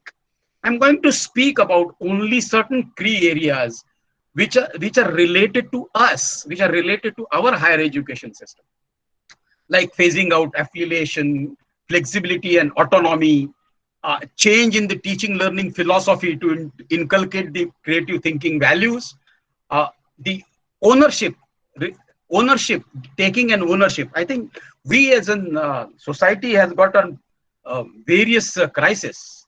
There is a crisis of purpose. There is a crisis of ownership. There is a crisis in relationship which we have. And there are several crises which we face. Crisis of authenticity is another crisis. No, whatever we are doing is not authentic. Whatever we are doing is just a window dressing. Our relationships are crumbling. And I think we don't have a sense of purpose taking this organization. Now, this kind of an institution which you are representing, I think it's a wonderful institution which was built. There are age-old institutions which are having strong foundation of a purpose, and I think we are moving it. And I am going to talk about ABC of revolution, that is academic banking, credit banking systems, and accreditation, which sir has spoken extensively. I will be giving some my views about what the educational institutions can see in coming future. I think why the educationists per se have become so desperate and so uncomfortable, and why they cannot fathom out what kind of a mold change this higher education system will bring. There's the old mold which is very strong, which is existing for 70 years. Breaking that old mold and coming into the new order, I think we cannot envision, because it is a very idealistic vision. It is a vision which is so idealistic and so drastic that this broad idealistic vision you cannot visualize, because we don't have the examples. We don't have the showcase the successes of this particular policy. There is no models which we can emulate. There are no champions which have made this change. So definitely this particular policy will have these pilot projects, because we are dealing with youth. And I think this is another cliche which we keeps on talking about is demographic dividend and demographic disaster. The young nation, if something goes wrong with the higher education, I think we will be ruining the young nation. So naturally there will be pilot project, experimentation which will go on. But I think the willingness to experiment, that becomes a key feature. Otherwise it just become a policy paper as the earlier policies and will not translate itself. Who is going to translate? We are going to translate. So we need to understand what are the precursors to which this policy should be implemented. So it's a comprehensive implementation documentation. Now it has to get translated, right? So there are 117 interventions. Now let us not talk about the financial intervention, because we are not sure that finance will come.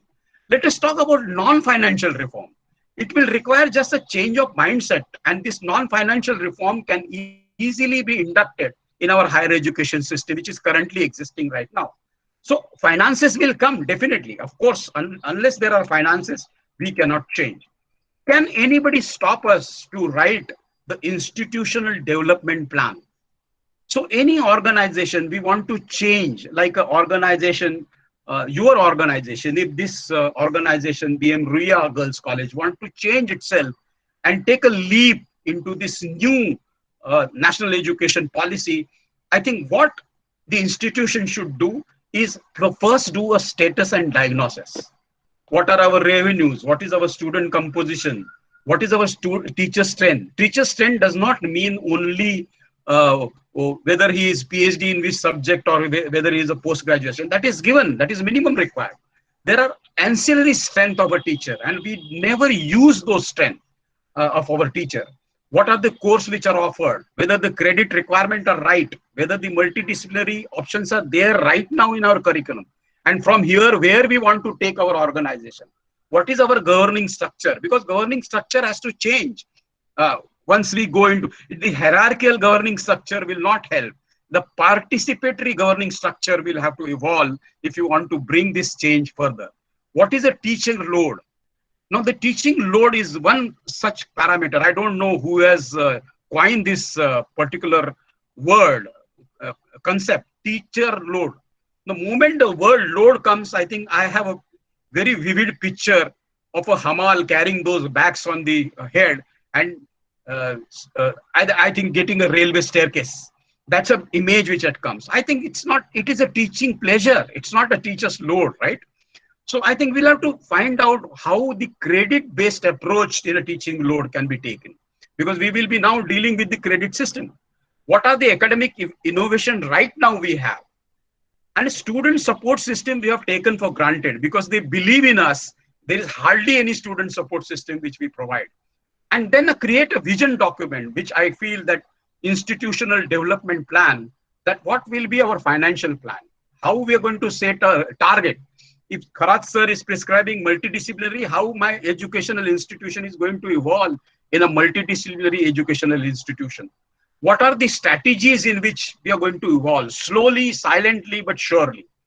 Which academic programs are needed? What kind of a human resource management is required, whether it is in place, whether there is an adequate physical and technical infrastructure, whether investing in physical infrastructure now is not given. Because if you keep on improving the only physical infrastructure, and we feel that the face-to-face education is going to happen in our organization, we are going wrong. Peter Drucker long back has said that this brick and mortar systems will go. We'll have to invest in our technical infrastructure. Now, the 40% of the total courses now you're going to teach online because UGC has prescribed this 40% online teaching. So whether their technical infrastructure is adequate, how we are going to take this technical infrastructure, and monitoring and review system, which is a hallmark of any developing educational institution, which bothers and keeps quality at the center, probably these review systems will have to step out. So my first prescription in order to align ourselves into national education policy to any educational institution is prepare your institution development plan. That should be an institutional strategy. There we are right now, and from this, where we are going to reach. That is the plan, which a long distance institutional developmental plan. And I think this prescribes the faculty at the heart of the transformation. There has to be adequate faculty. It says that ad hoc contextual appointment should be stopped.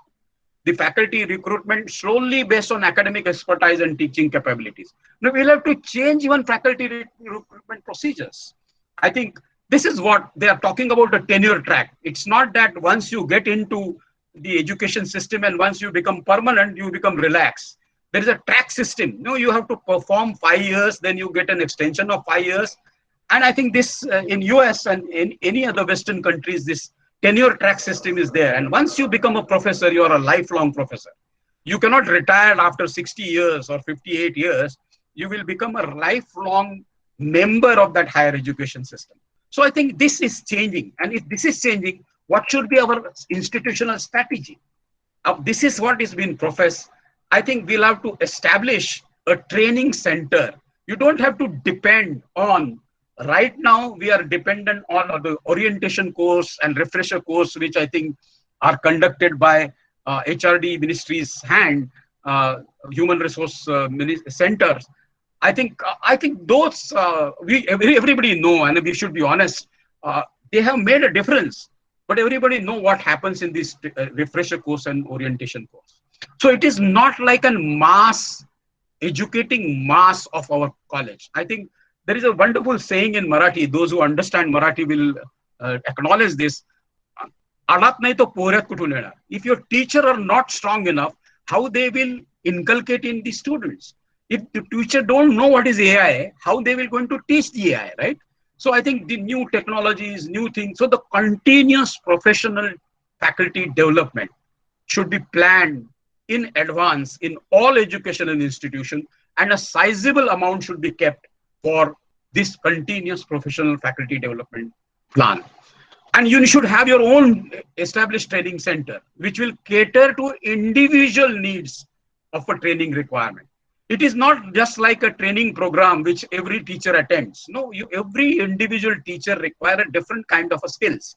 And as in any MNCs, this training requirement are identified, and then the training is given to that particular person so that he will keep on growing. And if we are going to do an online teaching for 40% of the total teaching load, I think you need to have a robust education technology program, so that it is not that just learning a Zoom. No, over a Zoom platform, if you deliver a lecture, it is not a deliver a lecture. There is no engagement at all from the other side. And there is, I think there are papers and papers now, there are gaps in online teaching learning. I think the MOOCs or online teaching is a different kind of a pedagogy altogether. And if you want to understand this pedagogy, we need to have the program for educational technology. We have to revise the HR policy. We need to compensate to those who are performing well. So there is a differential reward system should be there in our education system. It is not that everybody gets 7 pay, whether he performs or whether he not performs. No, that's a governmental scheme. But individually in our organization, we need to reward those who are doing well. Even he is junior, you should give him a reward as an educational organization so that we can empower the faculty. This is the first intervention we should move. So first intervention is institutional development plan for a umpteen number of years. The second kind of an institutional strategy should be, you'll have to keep on creating a potential, developing the potential of all your teachers so that they can be rewarded and they can keep on empowered and they can then keep on delivering the change which we expect. And every teacher who is sitting here will keep on giving me n number of reasons. No, sir, आप बहुत कुछ बोलते हो, you know, there's a reality. We have got only 60% teachers. Where are the teachers? The government is not giving salary. We are there are unaided courses. This, that. There is 1,000 types. You know, unaided courses are paid less. There are no teachers. There is no faculty. No, we always keep on waiting for somebody other to help us. Government organization to help us. Others to help us. Think of this teacher. Ranjit Singh Disley, you have not heard the name of Paritwadi in Solapur. Now, this person is now has become an advisor for education to World Bank, because he could able to merely with his laptop, which is given by his father of 25,000 rupees, he could think of QR coded of a textbook, which are now QR coded across the board. And I think the visuals come in a very early stage, and he can use this mobile of those Solapur Paritpada region in order to teaching and learning. And in a late cross borders, he has developed 90,000 pace buddies between Pakistan and India, Iran and Iraq. No, those who are fighting with each other, he has managed to develop these pace buddies. There are virtual field trips. If there is some mention of how the tortoises are treated, he takes the virtual trip to 4 standard students where the tortoises are treated in a hospital. Now, there are several experiments he is showing to the entire third world country. Now, if this single person, single-handedly, without anything in his under his arm, nothing with him, can change the way we look at education, and we all are equipped so much, why can't we change? And that's kind of a mindset if we want to take. Sir has mentioned, there is our system is a fragmented education system. Your state university, private university, deemed to be universities, central universities, aided college, unaided college, partially aided, totally aided, all this will go and become a multidisciplinary university or degree granting autonomous college. He has mentioned that there is reconstruction, restructuring and consolidation of a higher education system. So there will be large multidisciplinary institutions. There can be teaching universities where teaching will become a prime. It doesn't mean that they will not do research, but the research will not be a main focus. And there are research universities where teaching also will happen, but research is main base. And then autonomous institutions. So the affiliation system is phased out, and the affiliation system affiliated to SNDT University, affiliated to Mumbai University, affiliated to Nagpur University will go away, because we have taken this affiliation system from West. West has already stopped it, and we continue doing it. Mumbai University has got around 700, 900 colleges, and these universities are not even able to conduct exam. Forget about giving direction to the subjects, right? So all these subjects, they will become a melting pot, and there is a liberal notion of arts. It means commerce, engineering, technology, education, arts, science, they will come into the melting pot. And instead of thali of a degree, there is a la carte approach to the student. So the flexibility is given to the student. So I think if this restructuring is coming, and there is a rationale for this restructuring, which I will omit, the progression is coming. So all 100% higher education institutions which are affiliated will become autonomous. And all autonomous institutions which are going to become a degree granting institution. So we have got 100 universities, right, 1,000 universities right now, which are granting degrees. There will be 10,000 colleges which will keep on granting degrees, right? So in our case, if you are an affiliated college, I think wisely and easily and quickly, we should become an autonomous college.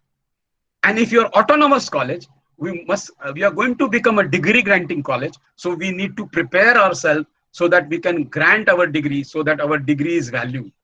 We keep on cursing our universities, but still the degree you want from the university. No, you don't believe that BM Ria Girls College, it gives degree which will be valued or not. So I think if you have to create that aura behind your institution. So you become a degree, once you become a degree granting institution, that is acknowledged. And if that is to happen, you have to improve your NAC grade, whether you are autonomous college, whether you are, because that we can debate about the accreditation system which we have. But this is the only sensible parameter right now, which is attached to many things, even a RUSA grant or giving the subject, giving place into various bodies of the university. So I think we'll have to improve our grant. And most importantly, in coming days, the internal quality assurance cell is going to become a major body, because we have not imbibed the quality culture which is expected through internal quality assurance cell. So we have to strengthen our internal quality assurance cell. We have to monitor our indicators, which are very distinctively, project our distinctiveness. No, we keep on asking in a NAC, what is your distinctiveness of your institution? And people keep on asking what we should write. No, we'll have to create and find out what is our distinctiveness as a BM Ria Girls College or any other college who are listening to me right now. You have to do a branding exercise. No, since the number of students are far more, they keep on pouring in our colleges. They should come willingly as a first choice in your college. So you have to have a perception management of the college. This should be the institutional strategy. If that is going to happen in the coming days, this should be the institutional strategy. Now, if there is a quality liberal education is going to come, and there will be 4 years bachelor's degree, which will be having a research component, why can't we include a research component right now in our 3-year degree? So that we start as a precursor to what change which we're going to envisage, right? So I think this is a major change which I think sir must have said. The major and minor, you can keep on selecting subject. There will be integrated 5 years program. And there will be 2 kinds of a postgraduate program. Once you have got 3 years, then you'll have to go 2 years postgraduate program. And those who have done 4 years bachelor along with the last year with research, they will have to use only 1 year for their postgraduate program. And every postgraduate and PhD scholar will have to keep on teaching in the college. So I think that if that is going to, a teaching assistant is going to come, why can't our postgraduate right now help our institution to teach the undergraduate at FI level? So if you've got a postgraduate department, say of chemistry, why can't a postgraduate in MSc Part 2 taking some practicals in FY BSc along with a teacher? Now, if that is going to come, inculcate that as a habit in your organization so that you can become mature once it comes in that way. So that's the my solution, my institutional strategy will be undertake curriculum review and whether improve the liberal approach into it. Now you will tell me that university gives us, I am not autonomous, how can I change the curriculum? So evolve some meaningful methods, assessment methods, and keep on doing a certificate course, add-on courses, so that it becomes a liberal art educational hub in coming days. So evolve some meaningful assessment process so that you have to increase the hands-on learning. So hands-on learning has to increase so that not for a credit courses. No, you keep on increasing hands-on, not for just in credit courses, but summer workshop, tinkering labs, some certificate course, so that the strategy is we go towards more and more liberal arts education. The most important and my favorite kind of a change which this particular education policy talks about is an academic bank of credit. It's a credit bank which we're going to establish by December 2020, which is because of pandemic, it has moved forward. But you must see the draft version of the academic bank of credit, which soon will become a notification in coming days. And I for one feel, without changing much of anything of higher education system, this is going to prove as a most important intervention in the national education policy in coming days. What is this academic bank of credit? A student opens a account as in a normal bank. An institution also opens an account in a normal bank. And students keep on earning credit from one institution to other, for a third institution, for fourth institution, and keep on depositing this credit into bank.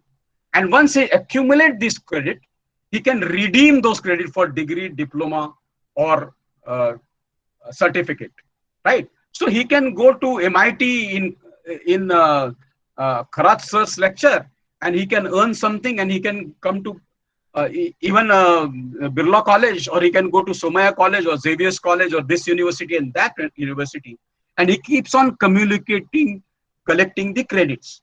Now, this is any subject and any combination. You need not have a particular subject combination at all.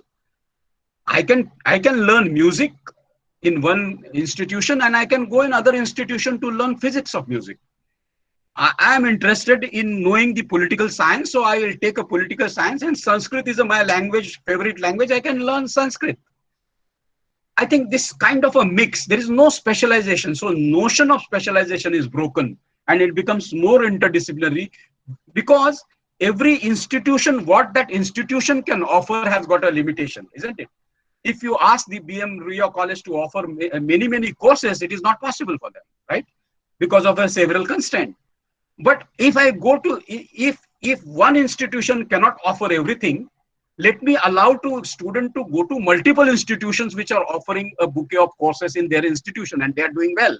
For example, if you go to Mulund College, not Mulund College of Commerce, but Vijay College, they are exemplarily offering courses in science, isn't it? Because Kelkar refinery, their parent institution is doing something in science, isn't it? So they offer something very good there. So why can't I go there and learn? And botany is offered in Xavier. So why can't I go and learn something basic botany in Xavier's College?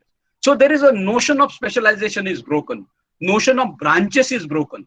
Type of degree will change totally. It is a liberal arts of education. It is not BSc, BCom or MSc. Of course, you will have certain specialization. So you accumulate 70% and you become specialized in commerce or something of that sort. But the notion of branches is broken. So there won't be art, science, commerce branches. In coming days, name of your college will change. It is no more art, science and commerce college. It's a college. It's a multidisciplinary college, right? So the credit becomes a currency of your diploma and degree. So you accumulate credit and earn degree, diploma or certificate. So notion of this education currency as a time, it is just like that tunnel. We have decided this path. You have to go through this path to earn a degree of SNDT University. This courses, this time. So I think this notion of time is also broken. So I can take a fast track degree. If I am very fast, I will keep on earning credits in 2 years and get a degree. I think they have now given remission in 2 semesters. So I can earn the degree instead of 6 semesters in 4 semesters. Or I can take 7 semesters or 8 semesters, depending on my wish and will. So there is a slow learner and the fast learner track, which was not there in Indian higher education system, will come. There will be multiple entry exit. I want to play cricket for a year. I go out and come back and start earning credits instead of sitting again for a first year class, isn't it? So the notion of mode of education will be broken, and there will be a lot of flexibility. So they can change specialization, they can change institution, the best institution, best course, best teacher, best timetable which is suited to him. I am not an early riser. So if you are giving some education in 7:30 in the morning, I am not interested. I will go to the evening classes because I am not early riser. So the same to the fast learners and slow learners. The institution can also offer several things. And of course, this notion of linearity will go. I can choose a course of FY or I can choose a course of TY immediately or a research methodology immediately. So this ABC revolution is going to change and accelerate the higher education, which is slow moving entity. Everything happens in a snail pace thanks to the pandemic that we have adopted this technology very quickly. The freedom to the stakeholder, there's an extreme flexibility to the student and integration of a technology. If you don't integrate technology, you will not remain in the race. So education become an omnipresent entity. It is anytime, anywhere, any mode, any language, any speed, any specialization. And I think if that is the revolution which is going to come, all A-grade institutions, once the notifications come, should register in themselves into the academic bank of credit. You should amend your course registration rules, course requirement rule, credit transfer rule. You have to create this credit transfer, credit acceptance rules. Now we keep on talking about foreign collaborations, no, because NAC asks us, how many foreign collaborations you have? Hardly anything happens. I have got a 40 years of experience in higher education. Nothing happens in these collaborations. But I think we got that number because we want to earn that credit, earn that CGPA score. Why can't we transfer credit amongst our sister institution, amongst our neighboring institution? So I think we have to create this kind of an ecosystem which will allow the students to keep on earning credit from various organizations. The sir must have mentioned that there is a flexible curricular structure and a creative combination of the courses and research-based specialization. These are the great changes which this higher education system, this national education policy has brought. So if you are going to have this multiple flexible curricular structure, I think we'll have to break this linear structure. You cannot have political science paper 1 in FY and paper 2 in SY and paper 3 in TY. This linear approach, hierarchical linear approach to our curriculums will have to go. The approach has to be non-linear. It should have a distributed but complete by itself. Those 3 credits which I earn will not have prelude or postlude and something to learn thereafter. There has to be useful. If you want to exit quickly, it should be useful to the student, isn't it? Otherwise, we learn something which is half and integrate your skill and vocational education. Why creative combination? If you want to help change the world, you need to have a broad essential proficiencies, which our students, unfortunately, they lack. What are these proficiencies? Our student cannot write clearly because we have omitted one language from our commerce and science section. They cannot reason analytically. The world's most complex issues, if they want to navigate and address future innovation, they should know what is innovation, right?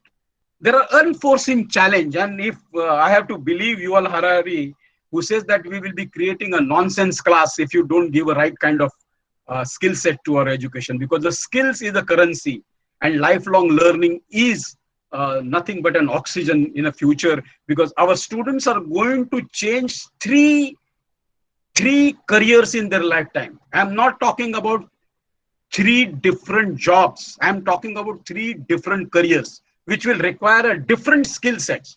So we keep on teaching them so much that we don't finish our curriculum. Don't bother them. Give them some strength and give them certain creative combinations. Our students, they lack aesthetic sense. They don't know what is ethics and civics. The science and technology in society, what is happening right now, what has happened in future, what is our history, how the societies are evolved. And every student must have, otherwise you are going to create these doctors. Earlier also people used to die, right? But we don't used to thatch the doctors, right? But every doctor now face a barrage of fights if the relative dies in his hospital, because he cannot communicate, because he has lost the social consequences of the entire milieu, because we have de-alienated our medical education from our mainstream education. So you need to know what is a social sense. We need to know what is engineering and applied science. Otherwise, if you don't know the biological science to all the engineers right now, what is a blood test? What do you mean by D-dimer, or what do you mean by O2 concentration? I think because they lack this basic biological science information, so they become lopsided. So you need to have this creative combination, and I strongly believe the exploratory writing and quantitative reasoning with the data, everything boils down to statistics thereafter. So how we create, and language is must. At least one language. I will profess 2, but at least one language. He has to explain his views very clearly with the other people, right? Now, unless you have a language capability, how can you communicate what you want to communicate to the others? You have a great brainwave, you have great innovation. If you cannot communicate it, what is the use of that brainwave? What is the use of that knowledge? So language must be there. I have charted some, I think I will skip this, some Yale and Cornell. I think you can also see what they are doing. And I think as we move forward, we shall realign ourselves with how the Ivy League schools are doing. Sir has very elaborately mentioned about a new accreditation regime. Now, what will happen is NAC and NBA will going to merge into a meta accreditation body, which is called as National Assessment and Accreditation Council. It will called as National Accreditation Council. Assessment word will go. So this meta accreditation body will keep on recognize the regional accreditors. And these regional accreditators will form a recognition policies of their own, guided by this meta accreditor body. So you'll have to create the whole accreditation ecosystem. And if you don't know what are the parameters and benchmark, which right now in case of NAC, we don't know how much marks I will get if I have got this many research paper. We don't know right now, because the benchmarking is done, but it is not disclosed. And I think instead of the NAC has evolved over the years because of the inputs, right? From 2017, they have changed thrice or 4 times. They are changing their parameters. They are changing their indicators. They are changing the way they populate the indicator. And they are asking us now that the AQAR should be filed immediately, every year, without fail. And if you're not doing it, I think you will be lagging behind. Why they are insisting in disclosing the information, giving an AQAR every year? Because this particular information in coming days will give you a real-time accreditation.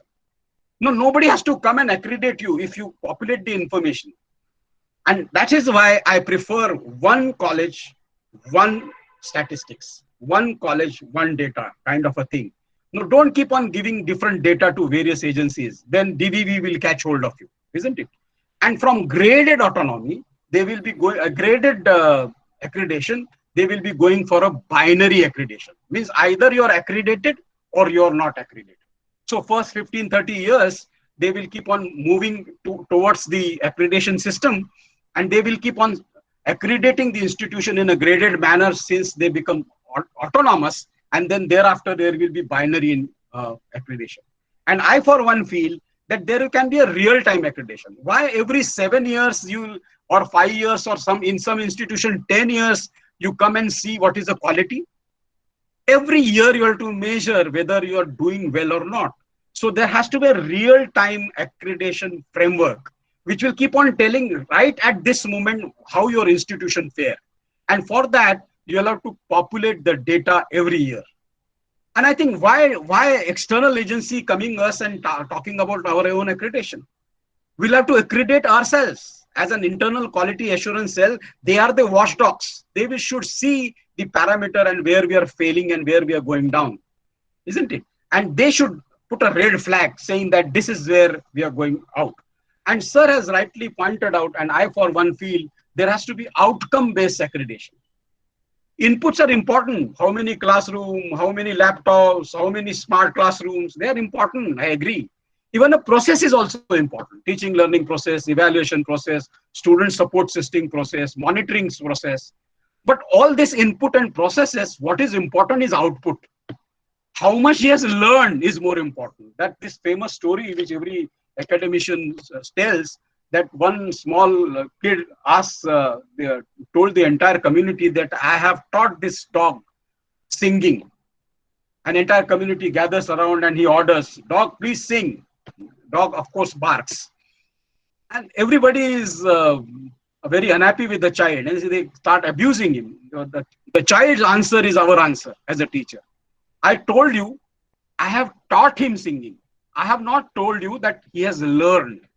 No, we have taught, but whether he's learned, whether there's a learning outcome, whether he has acquired that skill. If a BSc graduate cannot write a check, whether can you call him as a BSc graduate? Whether our employability, everybody comes and tells us your graduates are not employable. So if they are not employable, there is something fault in our input and processes, right? So I think teachers' output, institutional output, and student output, if you measure, then I think the new accreditation regime will be prepared on the outcome-based accreditation. So there will be focus on student output, institutional output, and teacher output, and not so much focus on the input and processes. So I think institutions should try and improve the strategy. So the COs and POs and PSOs, writing it is not enough. Measuring it is important. I think because of the Washington Accord, the engineering colleges have mastered it slowly. I think our arts science colleges also should take up measuring these COs, POs, so that we understand what is an outcome of education. I think the convergence of the skill ecosystem, we have kept the soft skill and vocational skill out of our educational bounds. And this converging it to the mainstream is one of the important criteria which National Education Policy talks about. So I think for this conversion, we have to operationalize the integration process of vocational education in our streams. There has to be guiding and counseling service which will talk to the students and give them certain elective courses and bridge courses so that they keep on harnessing these skills. Now, there are always two types of skills. One type of a skill which are required for every profession, whatever professions you are in, which are called as embedded skill and embedded skill. Right now, there are two kinds of skill which we look at. Embedded skill means it is embedded in our education system. And appended skill means they know your degree is not going to help, so they go and study SAP, or they go and study some accounting software because they know this is going to be useful for them. So they append, and there is a whole lot of credential bazaar which has come out of our higher education system. They don't believe that your degree will give them that kind of a skill. So we'll have to embed the skills in our degree education, and there at least embed the core skills. Forget about the very vocational skills. Forget about the skills which are required for a particular domain.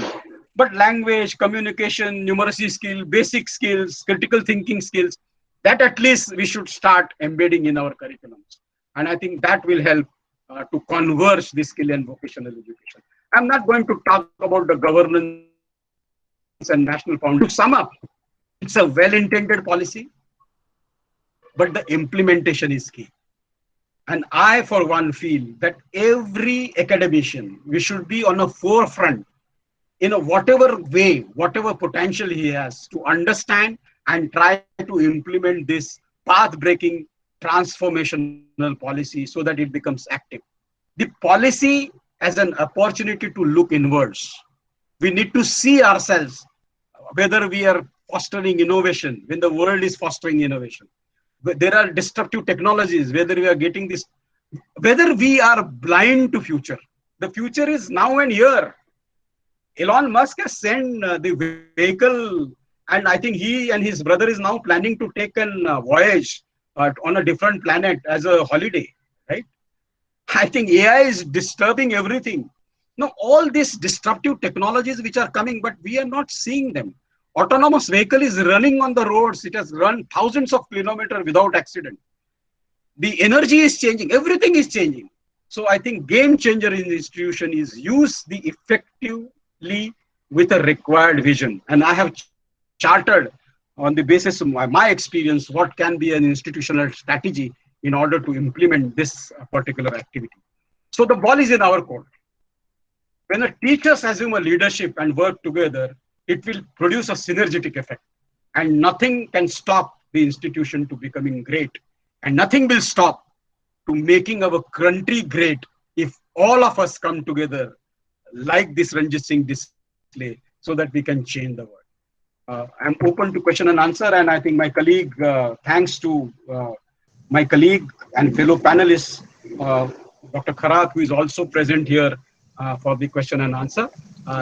Thank you very much. And I hope I have exceeded few minutes, but pardon me, because in the beginning itself, I told you the subject is so vast that I cannot, but then I tried to contend with the pace of a delivery, try to give you some snippets of what is coming and what institutions should do in order to prepare themselves to roll out the national education policy. Thank you very much. Thank you very much, Dr. Santosh Kaulkar, for giving this opportunity to talk to this an August gathering and giving my views. I will be open to the questions, definitely. The questions cannot be foolish. The answers can be foolish, right? So you can make me foolish, right? So you can ask me any question. If I know it, definitely I will share, because and otherwise I will learn. So please, the floor is open, and I have a distinct privilege to have my fellow colleague along with me to answer your question on the subject which he has spoken. Thank you. Thank you very much, and thank you. Good afternoon, sir. This is Prabhakar from Bangalore, Government College, Bangalore. Yeah. Sir, in short time, you have given nice presentation. Actually, new concept, we learned a lot. We learned. My one small doubt is, yes, when new you, national education policy, even after late, it's very nice. Dr. But why don't we think, your voice? But why don't we think for single language policy can you come from again? Kashmir to Kanyakumari? Doctor, can you come again, because your voice was crashing? No, sir. Basically, doubt is, it's any new education policy, national education policy is good. But one doubt, sir, why don't we implement the single language education policy from Kashmir to Kanyakumari? That is English.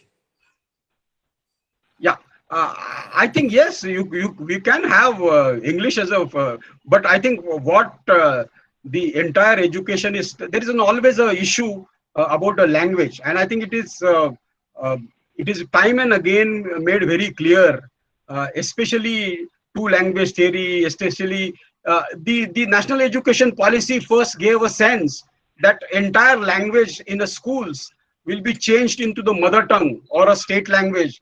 And I think that has created a lot of problem and misconception. The only point which was made by these education policy makers was, if you see critically in any teacher research, the concept will be understood very easily in the language mother tongue. So I think they're not saying that you remove English and put Hindi or Marathi or Kannada or Telugu in your schools and colleges. They are saying wherever possible, use mother tongue to explain. And I think this kind of a dual policy we always use when the vernacular medium students are there in our class. If you know this language, we keeps on using both the languages, English and vernacular, so that they understood it well. And I think thanks, they at least acknowledge the Indian languages, and they have chart out. I don't mind if the entire education in English in the entire country And if our students, they understand this education, and if you keep on leaving our culture, which is embedded in our languages, I think we will be missing the most important 5,000 years legacy which we are having and which we are proud of. So I think there is no conflict of a language. Whatever is understood by a student is more important than anything else than the policy, in my opinion, Dr. Prabhakar. Thank you, sir. Thank you, sir. Sir, may I add something in that? Yes, please. Yes, sir. Dr. Prabhakar, I have seen this question in the chat box as well. See, world is becoming a global village. What is basic purpose according to our NEP and this today's status of the different languages in the India as a country? Languages are used first of all to understand the subject. This is the one criteria. Another criteria is how are you communicating it to the others. Now when it goes to the others, who are others? That has an impact of selection of the language for our educational policy. So these are the two different aspects. If you are understanding the subject in your mother tongue, in your own language, but when you are passing out it to the others, so who are they? According to them, there is some presence of the English for such kind of for some important subjects in our curriculum. I think I address you. Thank you very much. Thank you, sir. Kashyap. Yes, I would, yeah. Yes, ma'am. Moving forward, I would like to request Dr. Kashyap Ganatra, Assistant Professor from Department of Commerce, to lead the question answer session. As mentioned earlier, we request you to kindly post your questions in the Google Meet and YouTube, mentioning the name of the resource person to whom you would like to address the question, as this will facilitate easy coordination. Thank you. Over to you, Dr. Thank you, Anita madam. There is a question addressed to Dr. Kharat sir. So the question is, in NEP, is there any provision for collaboration between institutions for exchange of faculties or subjects offered? And can students take subjects offered by the college in which we have collaboration with? Yeah, definitely. This is available, provided you should have academic autonomy over there. If you are affiliated institution, then there comes certain binding upon it. But you are autonomous with your academic autonomy, then you can adopt such kind of structures in your curriculum and then you can proceed further. But as such, the faculty exchange, student exchange programs, those are well promoted in the existing as well as in the new educational policy as well. Those are very much promoted. Okay, sir. Thank you very I much. think, as I mentioned in Academic Bank of Credit, I think even you don't have a collaboration, this is possible. If you're a A-grade college and registered with Academic Bank of Credit, and if you're ready to transfer the credit, I think the institution can transfer the credit. All those A-grade colleges, in my opinion, should register once the notification is out. I think that will facilitate all A-grade colleges trading credits. Credit is like a currency. I can keep on trading credit which are registered in bank.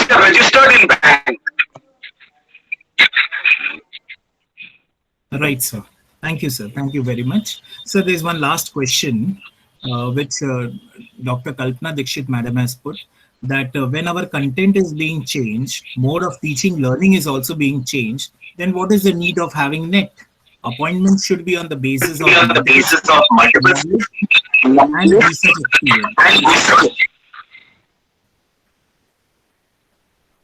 Dr. Kashyap, please come again. Your voice was breaking.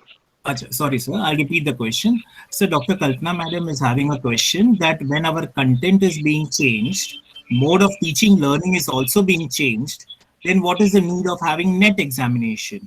Appointments should be on the basis of multiple skills, knowledge, and research experience. I think I totally agree with her. I totally agree with her. There is no need of national eligibility test. I'm so fabbled. Many times the people who qualify national eligibility tests or SAT, state eligibility tests, no, it's an eligibility test. but unfortunately they write it as a degree. No, you have got MSc PhD set or MSc PhD net as a degree. It's a national eligibility test. It's a test of the eligibility. But unfortunately, why the test came into existence? Because we are not delivering the skills which are entailed by the degree, unfortunately. So if you say that I am master in chemistry, unfortunately I am not master in chemistry. So I have to reevaluate whether my knowledge is right. So the test came into existence. Yes, sir. Another point, the test came into existence Yes, because sir. there is a variation across the country. I think there are states where the education system is robust and good, and I have traveled as an assessor in the various part of country like Bihar, Rajasthan, Delhi, all parts of north as well as south countries. I think there is a lot of variation into the quality of education which is imparted. Now, if this kind of a variation is across the board, you need to have a defining element, and then NET came into existence. At least he should be good in his strong in his subject at least. But I totally agree. Theoretically, if you have got a multiple skills and if your degree entails the skills which are mentioned in the degree, there should not be any eligibility test at all. Because my PhD, my post-graduation should be taken. But unfortunately, neither the industry nor the education system takes it. Then Infosys keeps on training 5,000 engineers in their educational segment. It is slap on the face of us. It's a slap on the face of the engineering education and IT education and science education in our college. Because my end product is not their usable product. Things have changed, and as the things have changed, we have to retrain them by paying them some salary, isn't it? So I think we are teaching an expired curriculum. And that's the reason why we are creating an expired skills. And a shelf life of the skills is just an 18 months. So if your graduate works for 18 months, these skills are gone. You have to relearn the skill again. That's the pace of the skills because the shelf life of the skills has reduced. So, in my opinion, there has to be an unbundling of degree, and there is a stack of a special combination. Do you know that now Google and all these MNCs, big MNCs, they are not taking your graduates. They say that we don't want your graduates. Yes. Whether he knows it, he come to our organization, learn it, and start using it. To make it short, I totally agree there should not be NET, but unfortunately the skills which entail the degree are not, and there is a variation across the country. So the NET came into existence in now. Yeah. Yes, sir. I'm also agree with you because they must be experts in the content, but how to deliver the content in the classroom, what are the another skills are required for the current scenario. So they are not aware of that. So I think the continuous professional development is more important than the national eligibility test on selection and recruitment. I think, madam, now we'll have to adapt if you want to bring a skill and vocational education in our fold, and Yes, know the recruitments are not happening. We'll have to create one teacher, one vocational skill, or one teacher, one life skill. So we have to train our teachers to impart that skill. Then the skill education and vocational education can be integrated in our mainstream. That's my view. Yeah, the continuous updation of the knowledge is necessary rather than to stick on a one class, one content. Yes. Thank you, sir. Thank you. Thank you, sir. Thank you very much. Sir, there is a wonderful insight given by both our esteemed speakers. And I'm sure all the participants have really enriched their knowledge because of this interaction. Thank you very much, sir. I'll request Anita madam to please take over. Thank you. Thank you, Kashyap sir. We have among us. पहचान सके या मेरी पहचान बन सके.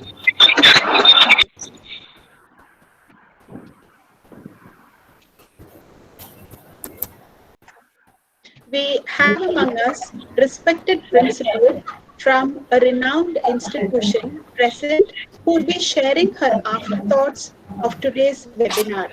Let's welcome Dr. Asha Menon, Principal from Srimati P.N. Joshi Women's College, Ghatkopar, Mumbai. Over to you, madam. Thank you. Good afternoon, everyone. I Good would like afternoon. to thank the organizers for giving me this opportunity to give a feedback of this webinar. This webinar has more than met my expectations. Very useful information was shared by the resource persons. I really appreciate both the speakers' personal anecdotes.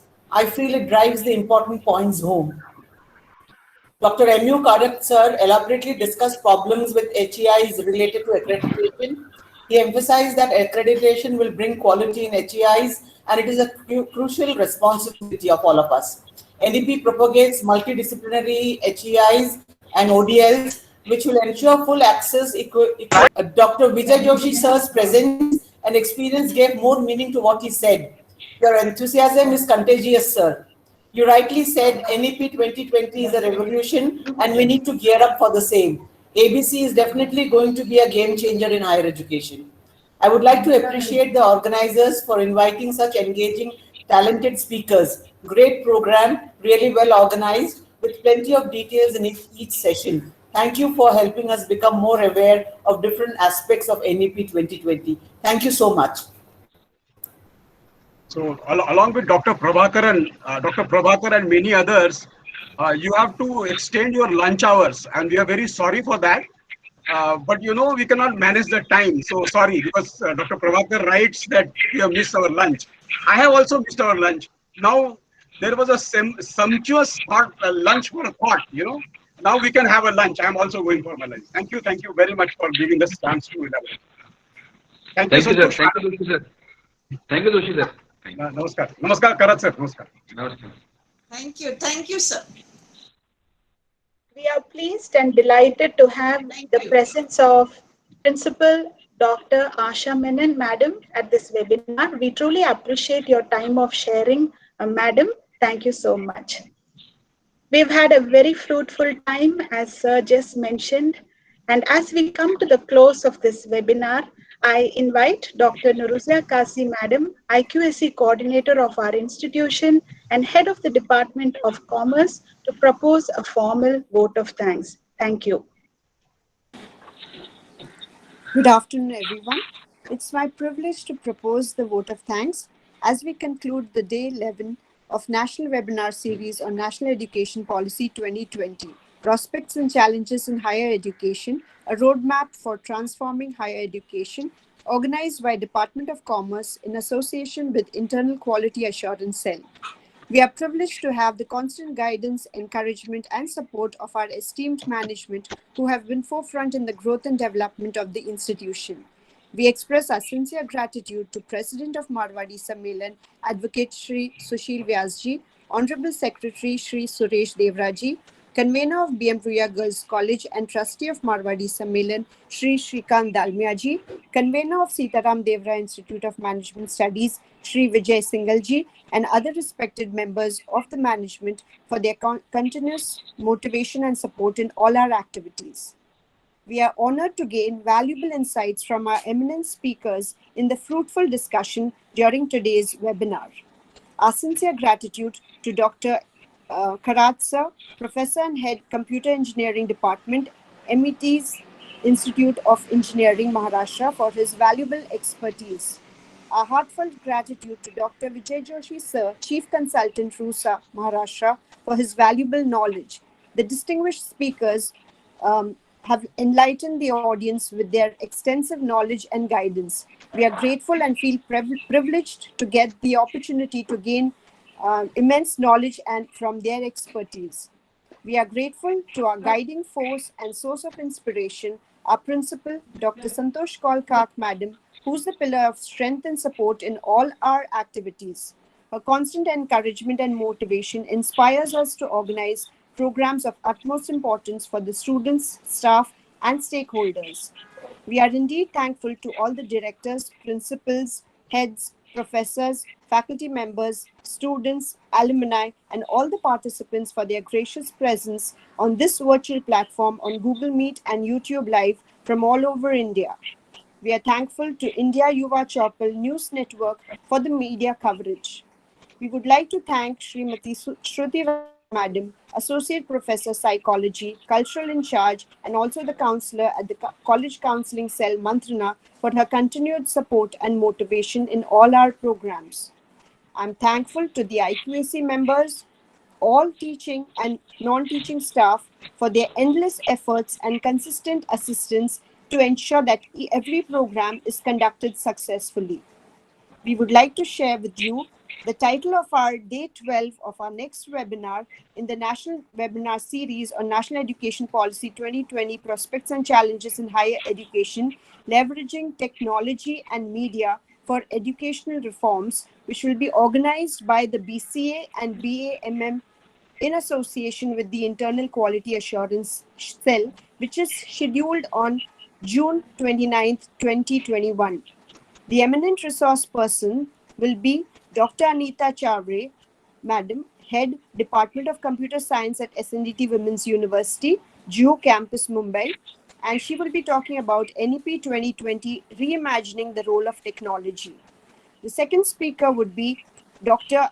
Anupati Yadav, Head, Department of New Media and Course, Director of Advertising and Public Relations Course at Indian Institute of Mass Communication, New Delhi, and her topic would be Scope of Media Studies in NEP 2020. We thank you all and we look forward to your participation in our future webinar. I now request everyone to stand for the national anthem, and I request Shruti Madam to please play the national anthem.